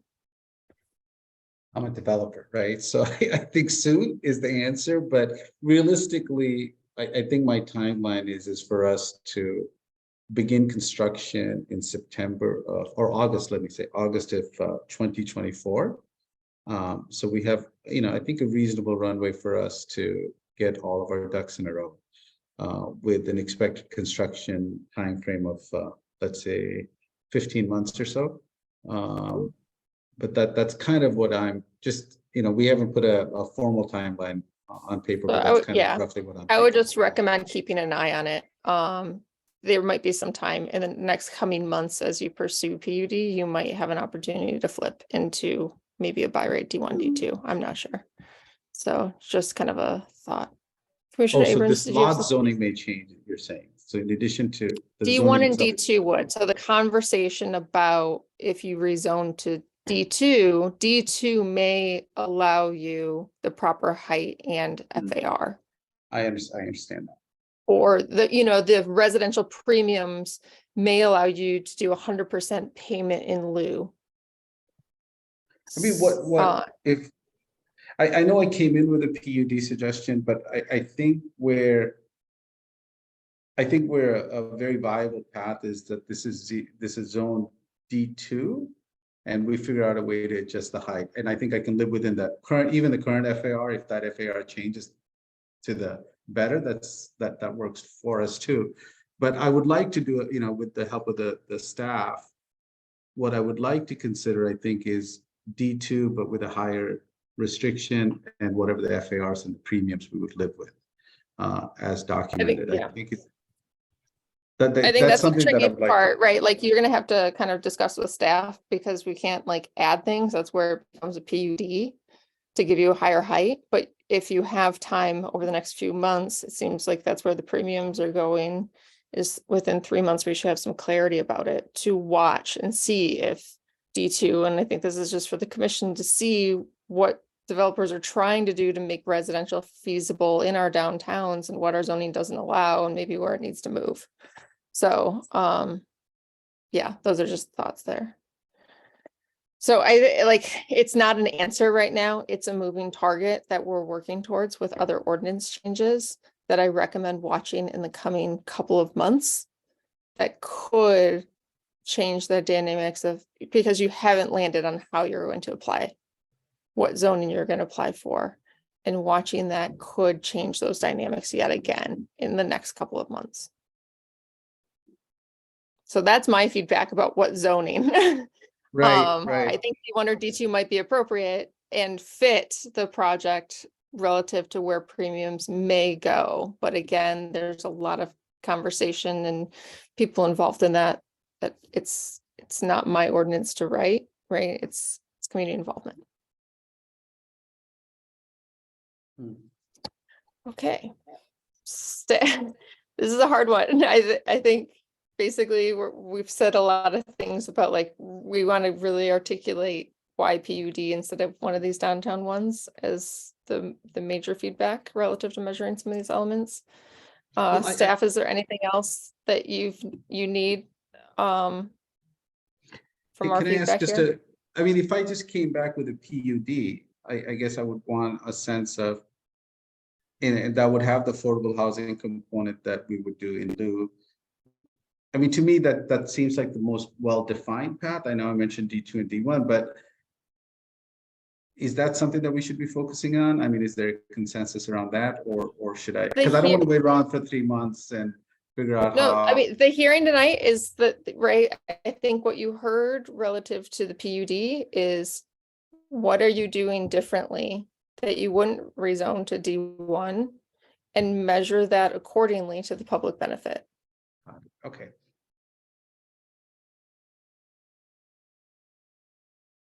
Okay. I think at this time we got to move to the next agenda item, which is going to be discussion on rezoning of Plymouth and Washtenaw corridors to TC1. And this one's a staff presentation. Thank you, Commissioner Sauvé. I will try to be expeditious, quick, tidy. So the City Council, hot on the heels of a similar conversation that was held at the Planning Commission, directed you, and by extension us, to prioritize rezoning the Plymouth and Washtenaw corridors, not to fuss with the TC1 corridor anymore until we accomplish that task, apart from the previous direction that has already been provided with auto-related uses and narrow setbacks. Obviously, we've made progress on both of those to some degree. Auto-related uses is progressing next to City Council, and we are at this point tentatively proposing to bring proposed language on narrow right-of-way to you at the same time we present to you the public hearing for rezoning parcels along the Plymouth and Washtenaw corridors. Late this afternoon, I put a memo available to the public and to you that summarized this. My intention is to get some feedback from you as we progress to our resident participation meeting and eventual noticing of a proposed rezoning area. I'd like to walk through some proposed areas that staff has discussed and get your validation, your concerns, you, Brett, are clearly an idiots, and help us make sure that we are progressing forward with a consistent vision as what you would like to see as we tackle this resolution. So you should see on your screen a interactive map that was also linked in the memo that's available for anybody to go in and play with during or after this meeting. It includes both the proposed areas and buffers. If you'd like to, as a reminder, those buffers translate to height variations that are available in that district. They're all buffers from residential zoning districts. Starting at the Plymouth Road and US 23 intersection, the proposed area that we are proposing is the commercial, hotel, and PUD and one office zone that are fronting on Plymouth Road. This doesn't include this ORL area. This is owned by University of Michigan. I have a gist during your previous items. I was preparing for this. This small parcel here is actually privately owned. I think that this should be considered as part of the TC1 as well. It is a small island of private property ownership. Everything else along this corridor on the south is owned by the University of Michigan. So any substantive deliberation about that isn't going to have much benefit. It doesn't include the park and ride, which is strangely currently zoned R5, our hotel district, but it's MDOT property. I don't think any development is likely to happen there. It stops the office district at that property fronting on Plymouth. And again, all of the commercial zoning districts that are referenced in the intention of the TC1 zoning district. Do you want me to fly through everything, or do you want me to pause at each area for feedback? I think we're good to keep going. All right. Next, moving further west along the Plymouth corridor, we're picking up the office zoning district. This is going to include parcels that you recently considered some proposals for. It includes these large C3 districts. You have the Kroger Shopping Center, the Songbird Cafe, with the infill development in the parking lot. These areas are proposed to be rezoned as part of the effort to TC1. One of the areas that I've highlighted on this map that I want to point out that staff is not proposing to rezone to TC1 is this ORL and office district. Part of the rationale for not doing this is the configuration of parcels. To zoom in a little bit, this is a really, frankly, suburban office park. The geography of parcels, sorry, that's not very helpful with that text box, but you can see they're not particularly strongly oriented to Plymouth. It functions largely as a more cohesive office park. And so at this time, we were electing not to include this proposed area in the TC1 area to zone and notice. I shall progress. This is an area that I think when there's a lot of conversation about the Washtenaw Plymouth corridors, I think people have different visions about what they mean by that. That's part of this exercise here. Definitely some people have specifically referenced Plymouth carrying forward further, much further west. I think some people vision it more in some of the more US 23 proximate areas. This is another area that we are not proposing to rezone to TC1. The area does include some C3 zones and some PUD. One of the factors with this is that arguably it functions as a little bit more of a neighborhood scale commercial district. I need to do some research. I noted this in the memo. I think there might be a transit stop proximate to this development, but I am not 100% sure. I'm seeing some nods that there is. So additionally, we have already had some redevelopment of this site. This is a gas station. This is a mixed residential over retail with more residential density behind. This development, I don't think it has a lot of the character of wide expansive parking lots that are featured on State and Eisenhower Stadium and even Washtenaw that provide a lot of opportunity for new infill redevelopment. It's actually a pretty tight spot. Functionally over time, it's actually evolved to a lot more restaurants. So just the parking load there has become much more challenging, I would say at times. But this geography, again, for some of those reasons, we are not initially proposing to consider that in the TC1 zoning district. Shifting further south.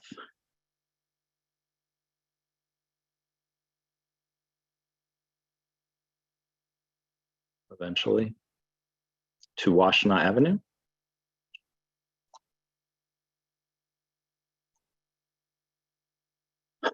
Washtenaw Avenue, we're proposing a more consistent along the corridor based on the configuration of properties. It would include all of the C3, PUD, office, one former Arby's restaurant zoned R4B, which I don't understand why. But I did note that under the TC1 intent, this R4B wouldn't fall into the typical intent category. I think it's logical to include in the consideration of a TC1. So this is the proposed area that that staff thinks would be the appropriate place to start. I want to highlight a couple of places that we didn't include. One is the South Pond, the former South Pond development, which is north of Arborland. This is quite a bit removed from the transit corridor itself. There is a subdivision approved for the site plan. I know the site has been actively marketed.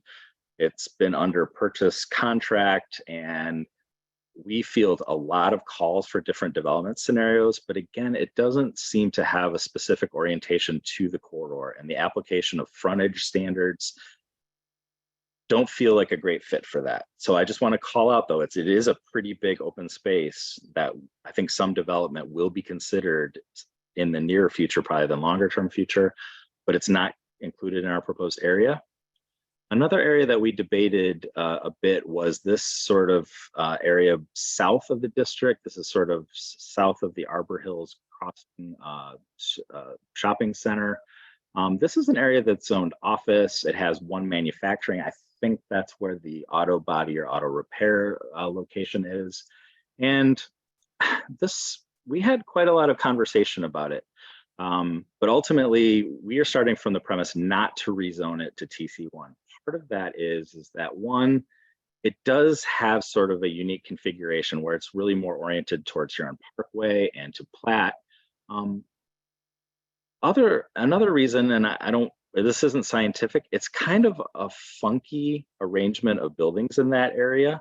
There's a professional drive access sort of off of Huron Parkway, and it is a place that potentially, frankly, lower cost of entry might be possible for some office uses or other uses. And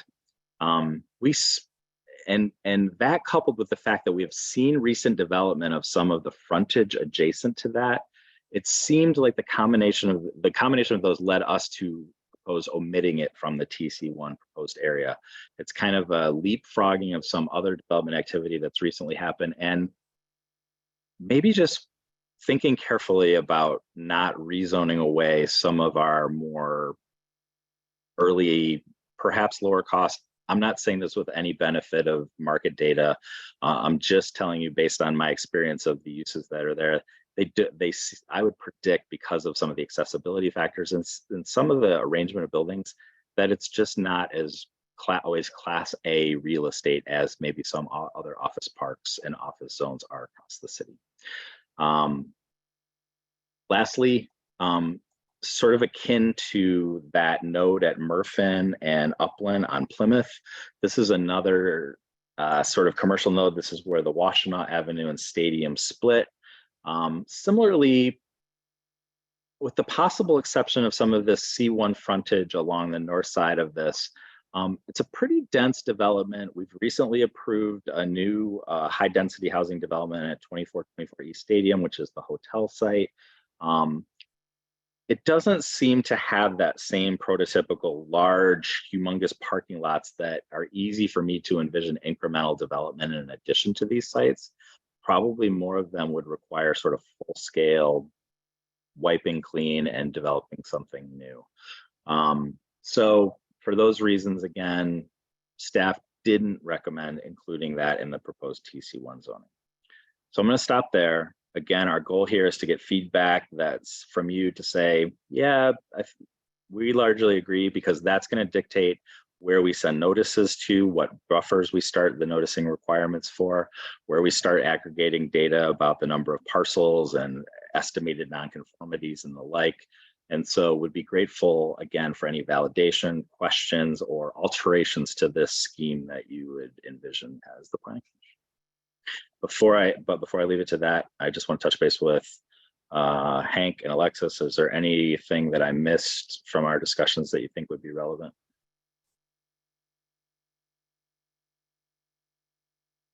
Sure, this is Hank Kelly. You didn't quite touch on the conversations that we had about displacement. I think that's another consideration here when we're looking at the Plymouth and Upland intersection. That was something that was included in the memo that was presented along with this item for the working session, is just being thoughtful about and I've mentioned this before in other working sessions and during the ordinance revisions committee, that it's helpful to be mindful of how as government, we are a market participant, and we might be providing or changing incentives in the market. There have been some inquiries to staff lately, and some just questions around how some new rezoning activity might be increasing displacement. And so it's just as we were having early discussions, just putting that on the table as something to also consider, is being thoughtful and mindful about how we may be incentivizing turnover of property to potentially large developers who may be able to accomplish some of the TC1 scale rezoning that projects that we would be rezoning to.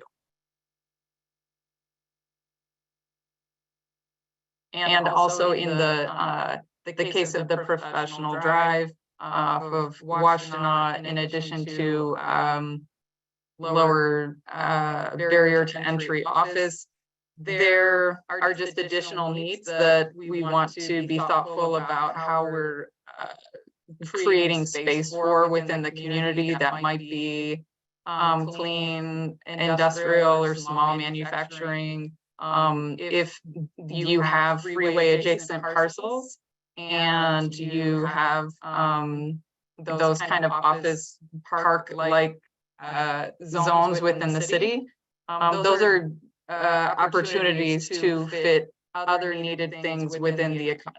So we want to make sure that we're not zoning those away. And the comprehensive plan is a really great place for us to look at those things comprehensively. So we wanted at least in my recollection of the conversations, is to err on the side of being conservative, to not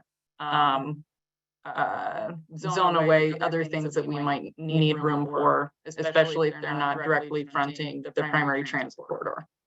Yeah, thanks. And Hank, I don't know if everybody else heard it, but it sounded like you were running your voice through an effects pedal that echoed it. We could hear you, but we heard you twice on everything. So, but I'm glad you mentioned that. So Hank and I were actually out touring some of these sites just to sort of orient ourselves. And I think the displacement thing, this applies everywhere, but we were talking about the community reaction to Vago Frago and marijuana dispensary. And that was a great example, right, of where a market came in and displaced a business, a pretty well-loved business. Never had one, but I hear they're delicious. And so that was sort of in our mind as to, as we're thinking about these districts, whether it's nodes, whether it's areas, whether it's that area, as Hank was indicating, sort of south of Arbor Hills Crossing. Is there a conversation that we should have via the comprehensive plan or something about carving space for those places that we will purposefully try and regulate some more incremental change at those places, maybe than some more physically transformative change in those places?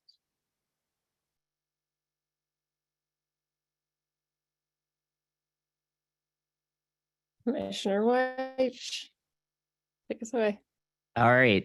Can we start up at the Murphin Upland? Because I was actually surprised that it wasn't included in your view. I've looked at and heard what you had to say, but I used to live in the Willow Tree apartments that were right there. Before that, C1B got redeveloped. So that was the first place that I lived when I moved to Ann Arbor. And I just, it feels like it would be a great spot for the TC1 to be in there. I think I understood what you were arguing around. It's more sort of a residential scale commercial district, but I just wanted to throw that one out. I was surprised that as you go further west towards the EPA site and the Key Bank on Plymouth, that you didn't also include that. I mean, I think it would have made sense if you said, oh, this is an EPA site, the government owns it, it's never going to get rid of it, so we're not going to do a new overlay to it. But that, like, if the government abandoned this site, and then what would its underlying zoning jump to? Is it just O for office? And then at that case, it would seem like this would be a great site to bring residential into. I don't think it's near a bus stop. I know there's a bus stop across the street, and there is a bus stop as you come up towards the shopping center where the Blockbuster used to be. I don't know the name of it, I'm sorry. So there's there, and then the Islamic Center is just further to the west. So, and there's some housing that is right over there. So that one, I was surprised that for your argument for what you just said about that, if we are here. Yeah, the other ones all made sense and seemed to be straightforward. And I was like, okay, those all made sense. But those two, I was just surprised that you excluded them. And I appreciate you explaining it. I mean, I would vote for it, put the TC1 there. And I think the thing that's hard for me to grasp from what Hank said around the city is acting as a market player is, developers will still buy properties that they want to fit things into. So if it gets us closer to our goals of more residential housing, I really want to understand why we would be excluding things, because in the TC1 districts, by some research that I've done, we need to increase housing along those districts between 18,000 and 36,000 units to sort of see a gradual growth in population in the city, because the rest of the city is the built environment is going to be difficult for us to get that density in other places. So I guess it's just a little surprising that we are carving out spaces. And can I just ask, you mentioned the EPA, so and I'd love to hear feedback from others. So you were clear on the EPA. I presume that you would just extend that to include this parcel as well and all of these fronting. Okay. Any other thoughts on that?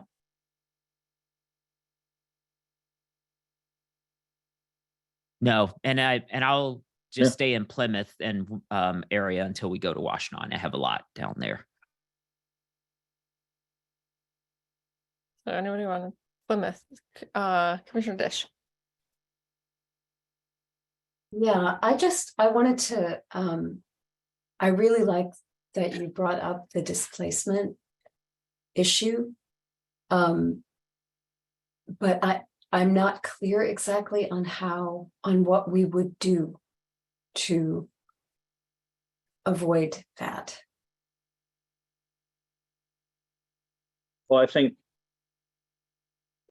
let me be clear. If we wanted to act, our success in that regard remains a question. But so for example, when we're looking at the Upland Murfin area, just thinking about the development typology here, I think it is unlikely that this redeveloped site with the Panera and the apartments is likely to be redeveloped in the near term. Gas station becomes non-conforming. It's a decent sized site, but it's not massive. This is, in order to add housing here, you're probably redeveloping it altogether. Unlike some of the large office parking lots, Maple Village, Westgate, this shopping center and this shopping center to me don't feel like they have the same opportunity to evolve. These look to me like in order for something to happen, you are going to start over again. And so I think the question is that if we rezone it to TC1, I think that we are upping the chance that to realize housing at these locations, that any remaining retail service at these locations are probably going to be fewer, and they're probably going to be more expensive.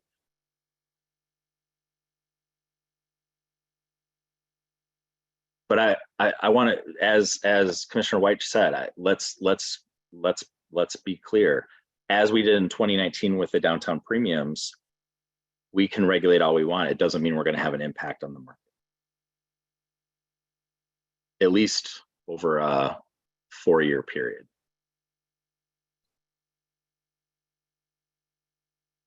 So I mean, this area has seen a whole lot of commercial development, a lot of restaurants, wine stores, they all went away when Pfizer pulled out. And then when the university bought all that stuff, different versions of them came back, and it's vibrant and it's terrific.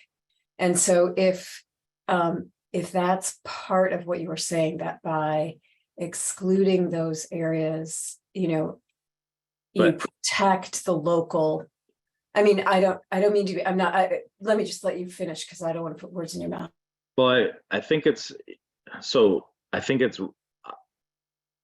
I'm thinking about it from physical arrangement. So I'm think about this development here with No Tie and restaurants and Cardamom and just let's focus in on this. When we're having conversations on Stadium, we're talking about how can Maple Village grow? It's got this huge sea of parking that could be intensified. We talked about Briarwood, right? And I think that was part of the tension from Briarwood. When we're talking about big parking lots, if you're going to talk about any big parking lots, why aren't you talking about Briarwood? So I don't see that same pattern here. So I personally don't see a building being built out here as adding housing to this site. I think potentially there's more opportunity for that on some of these bigger parcels. I don't know, you know, this looks like a big parking lot compared to a lot of shopping centers. It's pretty highly utilized. This compared to Maple Village seems like a no-brainer to me. There's always space. That seems like an easy opportunity for densification. This seems easier to me than this does. And so in all those cases, when we add a new form, this one's more likely to evolve in such a way that it looks entirely different from what's there now. Maple Village, probably the most likely to look at something being additive to what's there now. These are probably somewhere in the middle.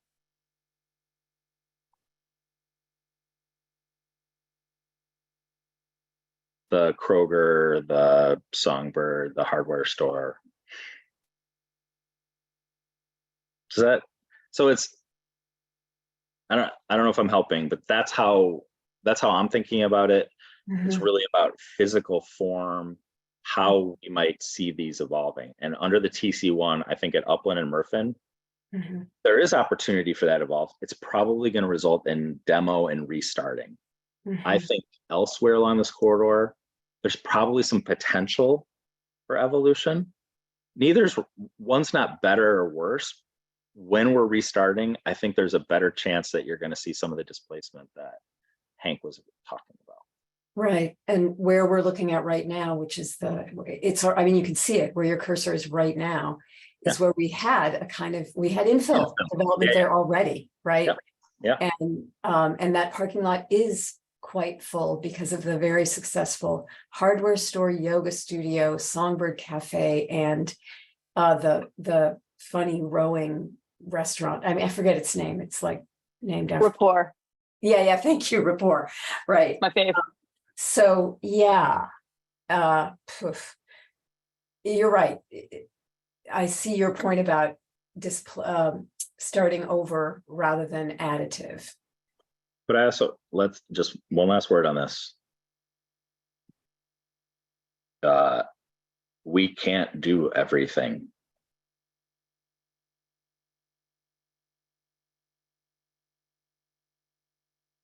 Are you good, Commissioner Dish? No? Okay. Commissioner Mills? I'm glad that this is, as you have had the conversation in this corridor, I had the same feedback as Commissioner Weich, particularly kind of, I don't know the names as well as you guys do, but yes, right there, particularly along the frontage, like why not do the frontage along those, along that strip, particularly just west of whatever that little road is that goes up to the library. Yeah, right. Like those right along Plymouth just seemed like I would want to include those. I can totally see the case for not going all the way back to Traverwood or whatever road it is that runs where the library is. Because that's a hike from the corridor itself. And maybe that's something that you want to think about for the future, but particularly those few properties that are west. In the displacement conversation, I was also thinking of the Carpenter Brothers side of that, and about the infill that happened there. And this conversation about displacement and which are the places that could be displaced, I don't love, because everybody's got their own favorite thing. And if we're starting to regulate things based on which are the institutions that we don't want to put development pressure on, that does not make me, I don't love that, I'm not gonna lie. And so thinking about for consistency purposes about what this looks like and when it will evolve. And I mean, to the conversation that was just happened, yes, the businesses that are right up against the road across from the solar panels are relatively new, but that's a real big piece of real estate there. And like you could do something, and a lot of my understanding is that the big building to, you know, that runs along, yes, that, thank you, is probably not dissimilar from a lot of the kind of like in quality in time of construction, not all that different than the buildings along a lot of stadium that similarly have a lot of our treasured businesses in them, right? And so I would just say, I'm glad that we're having conversations about displacement, but I don't think that like zoning is the tool that's going to do that anyway. Like, I think that there's other supports. And so I would then use this to make the argument that like, let's include the part that's farther west on the corridor too. So that's my 2 cents in that.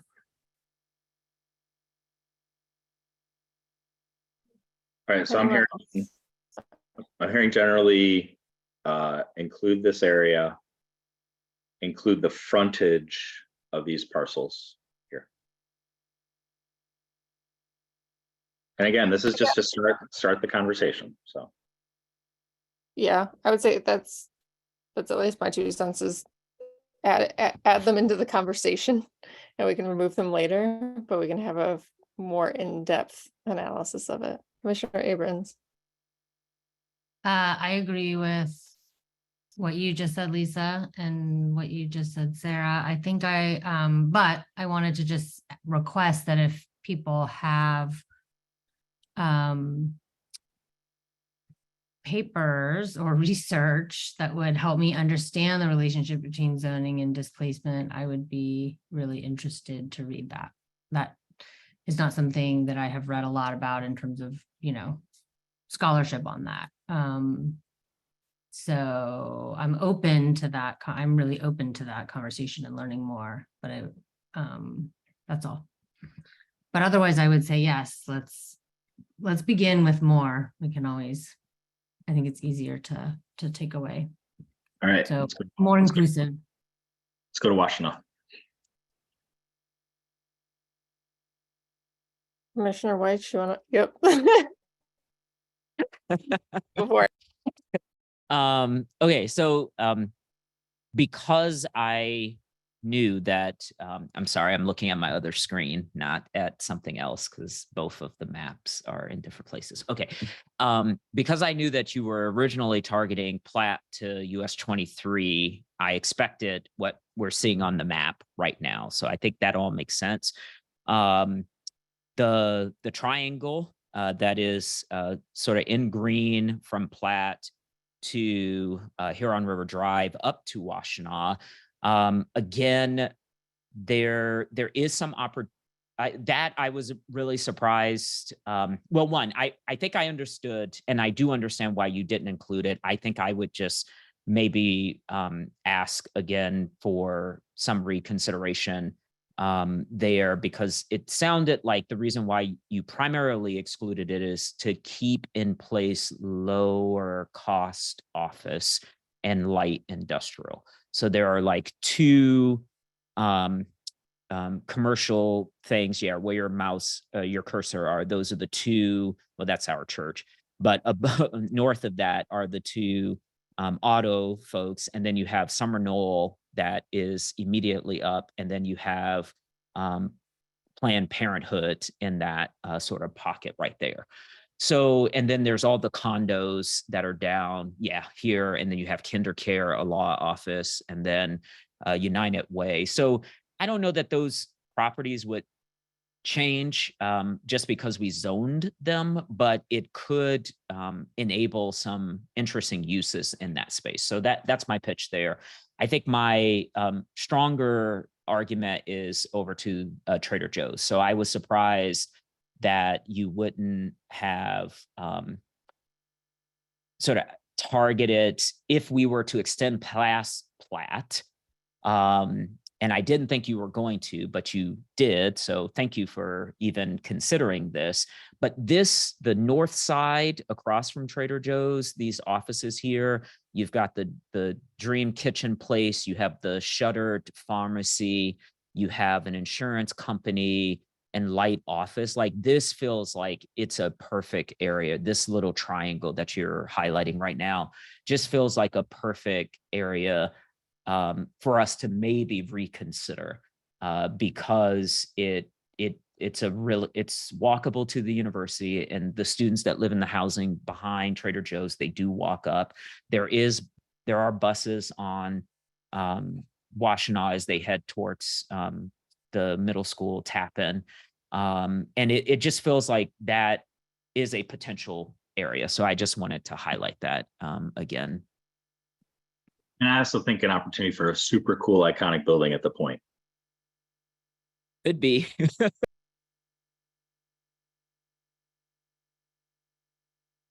Any other thoughts on Washtenaw? Ms. Kelly, do you want to add to this discussion? Do you want to hear from Commissioner Hammerschmidt first? You're muted though. I'll let you know if you echo. Am I echoing? No, sounds good. Great.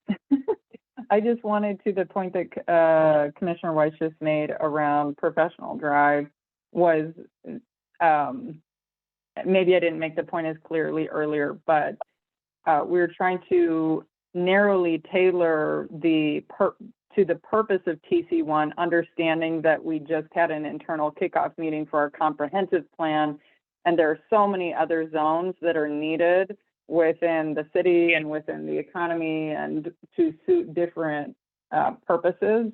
And we didn't want to overly aggressively zone to TC1 just because it can be interesting or can enable certain things, but that we would let the comprehensive plan answer some of those conversations for us while responding and while being responsive to the council directives and resolutions.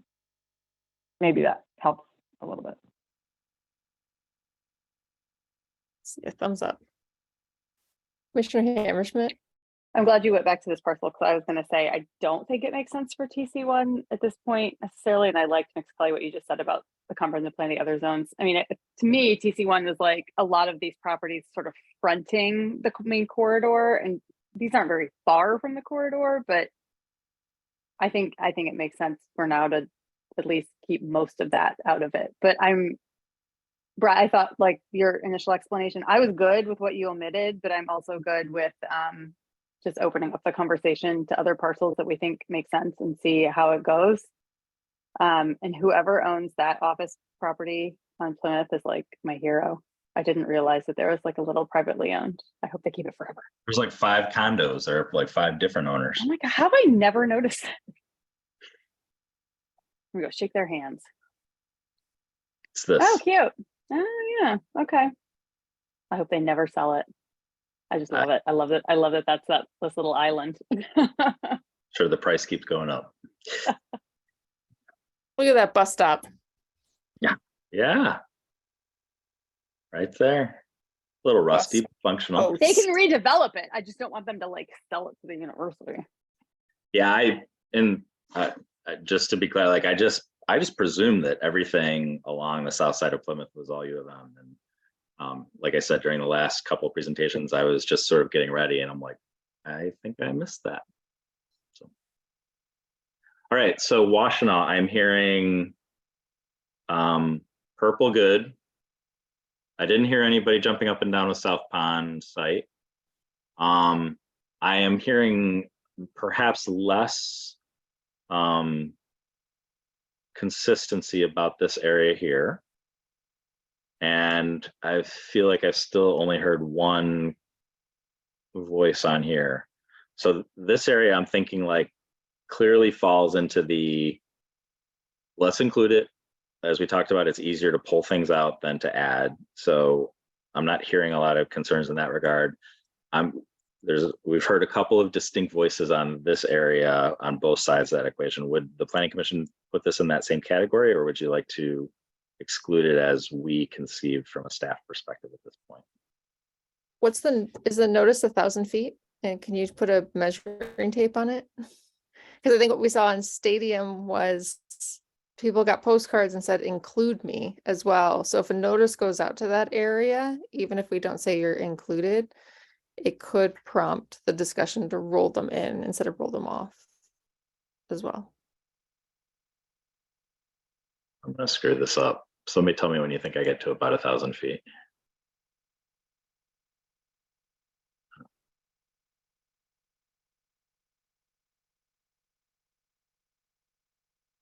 $890.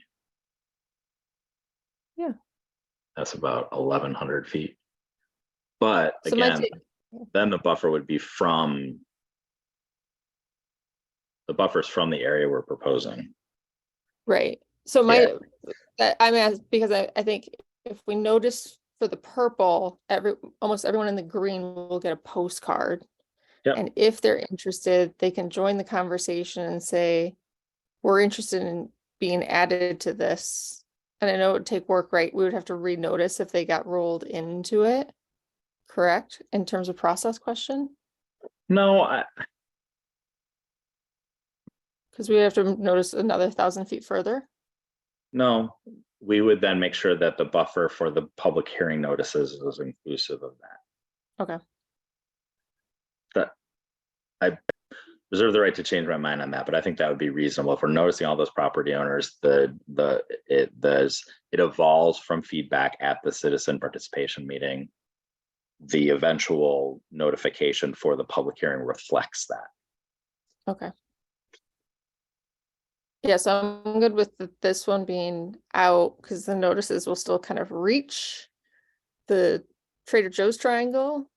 I'd like to get some reach over there, would be at least my add to that conversation. So include this area, don't include this area, include everything in purple and 1,000-foot buffer. We're going to include Upland and Murfin, and we're also going to include the fronting properties by the EPA and the one that I missed on the south side. That'll form our basis of TC1 rezoning to start that process. I think that sounds good. Anybody have? Good. I'm waffling, but sure. I'm not totally sure why we wouldn't include this green triangle based on the same logic of all the other things we've been saying. But it seems like maybe Commissioner Weiss and I are the only ones. So if other people feel that we should not include it, then we'll go with that. But I mean, I'm not going to recuse myself, but I want my property to be in TC1. So maybe that's it. So maybe you discount me 30% based on that. There you go. I see. But in all of these, right, you can, any parcel could still request a rezoning to TC1. Absolutely. It's just a order of process, Yep. and effort on a single petitioner to make that logic. Yeah, it puts the onus on them and it Yep. costs them something, time, money. But it might put the onus on them relative to being non-compliant simultaneously if they become TC1 and want to do a small addition. Sure. Yeah. Yeah, and that point is something that is worth considering in that triangle. Is they want to clean up that industrial site and it's now zone TC1, so now they have to do a 2-story, and it then limits the auto piece. So then we lose the opportunity to get that site rehabilitated. And that was part of why I wanted Murfin and Upland, because even though when we looked at it, we were just looking at that gas station, there's a junkyard that sits behind that gas station. And I was like, oh, is there a way for us to reclaim that? And sort of, it's at Murph. Yeah, like right behind the gas station. Yeah, which you have in the green at the very top there. So I hear your point about like, if we rezone it, then it's non-compliant if they go to make some changes. And so then that increases cost, but. Thank you for the feedback. I think we have what we need. Thank you. All right, so now we have a time for public comment. Anybody who is on the call can raise your hand using the raise hand feature or press *9 if you're calling in. Do we have anybody who wants to speak?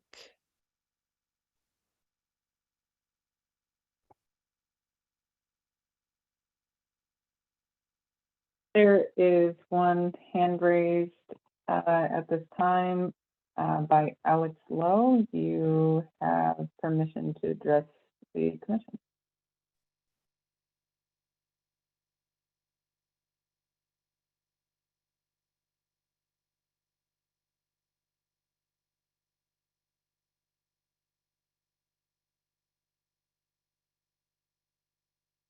Alex Lowe, you have permission to speak.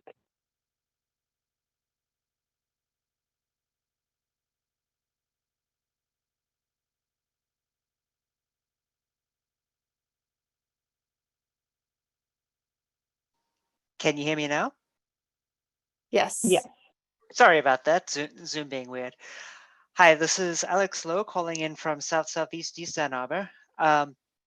I was a little bit disappointed to see the exclusion of the section of the Washtenaw corridor that goes down Platte and South Huron Parkway, especially given the ongoing development there of the Viridian.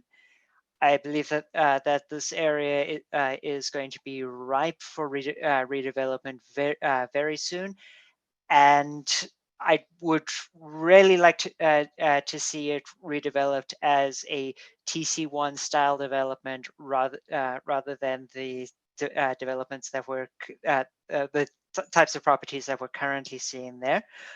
I will note that that with the exception of the auto maintenance shop, everything that every use that's in that area is allowed under TC1. It would just be a matter of having denser properties, etc. So I would strongly consider I would strongly encourage a reconsideration of that spot, as well as the Trader Joe's spot and that area. That piece has heavy foot and bicycle traffic already. The Trader Joe's bike racks are quite well used in my experience. So it's already shifting in that direction, and it would be good to formalize that rather than having to worry about, well, if something happens, do we get something worse? We should be aiming for so that if something bad happens, what replaces the existing development is something better, not something worse. Thank you. Thank you. There are no other Looks- hands raised at this time. Thank you, Ms. Kelly. And with that, I think we're okay to adjourn. Thank you all.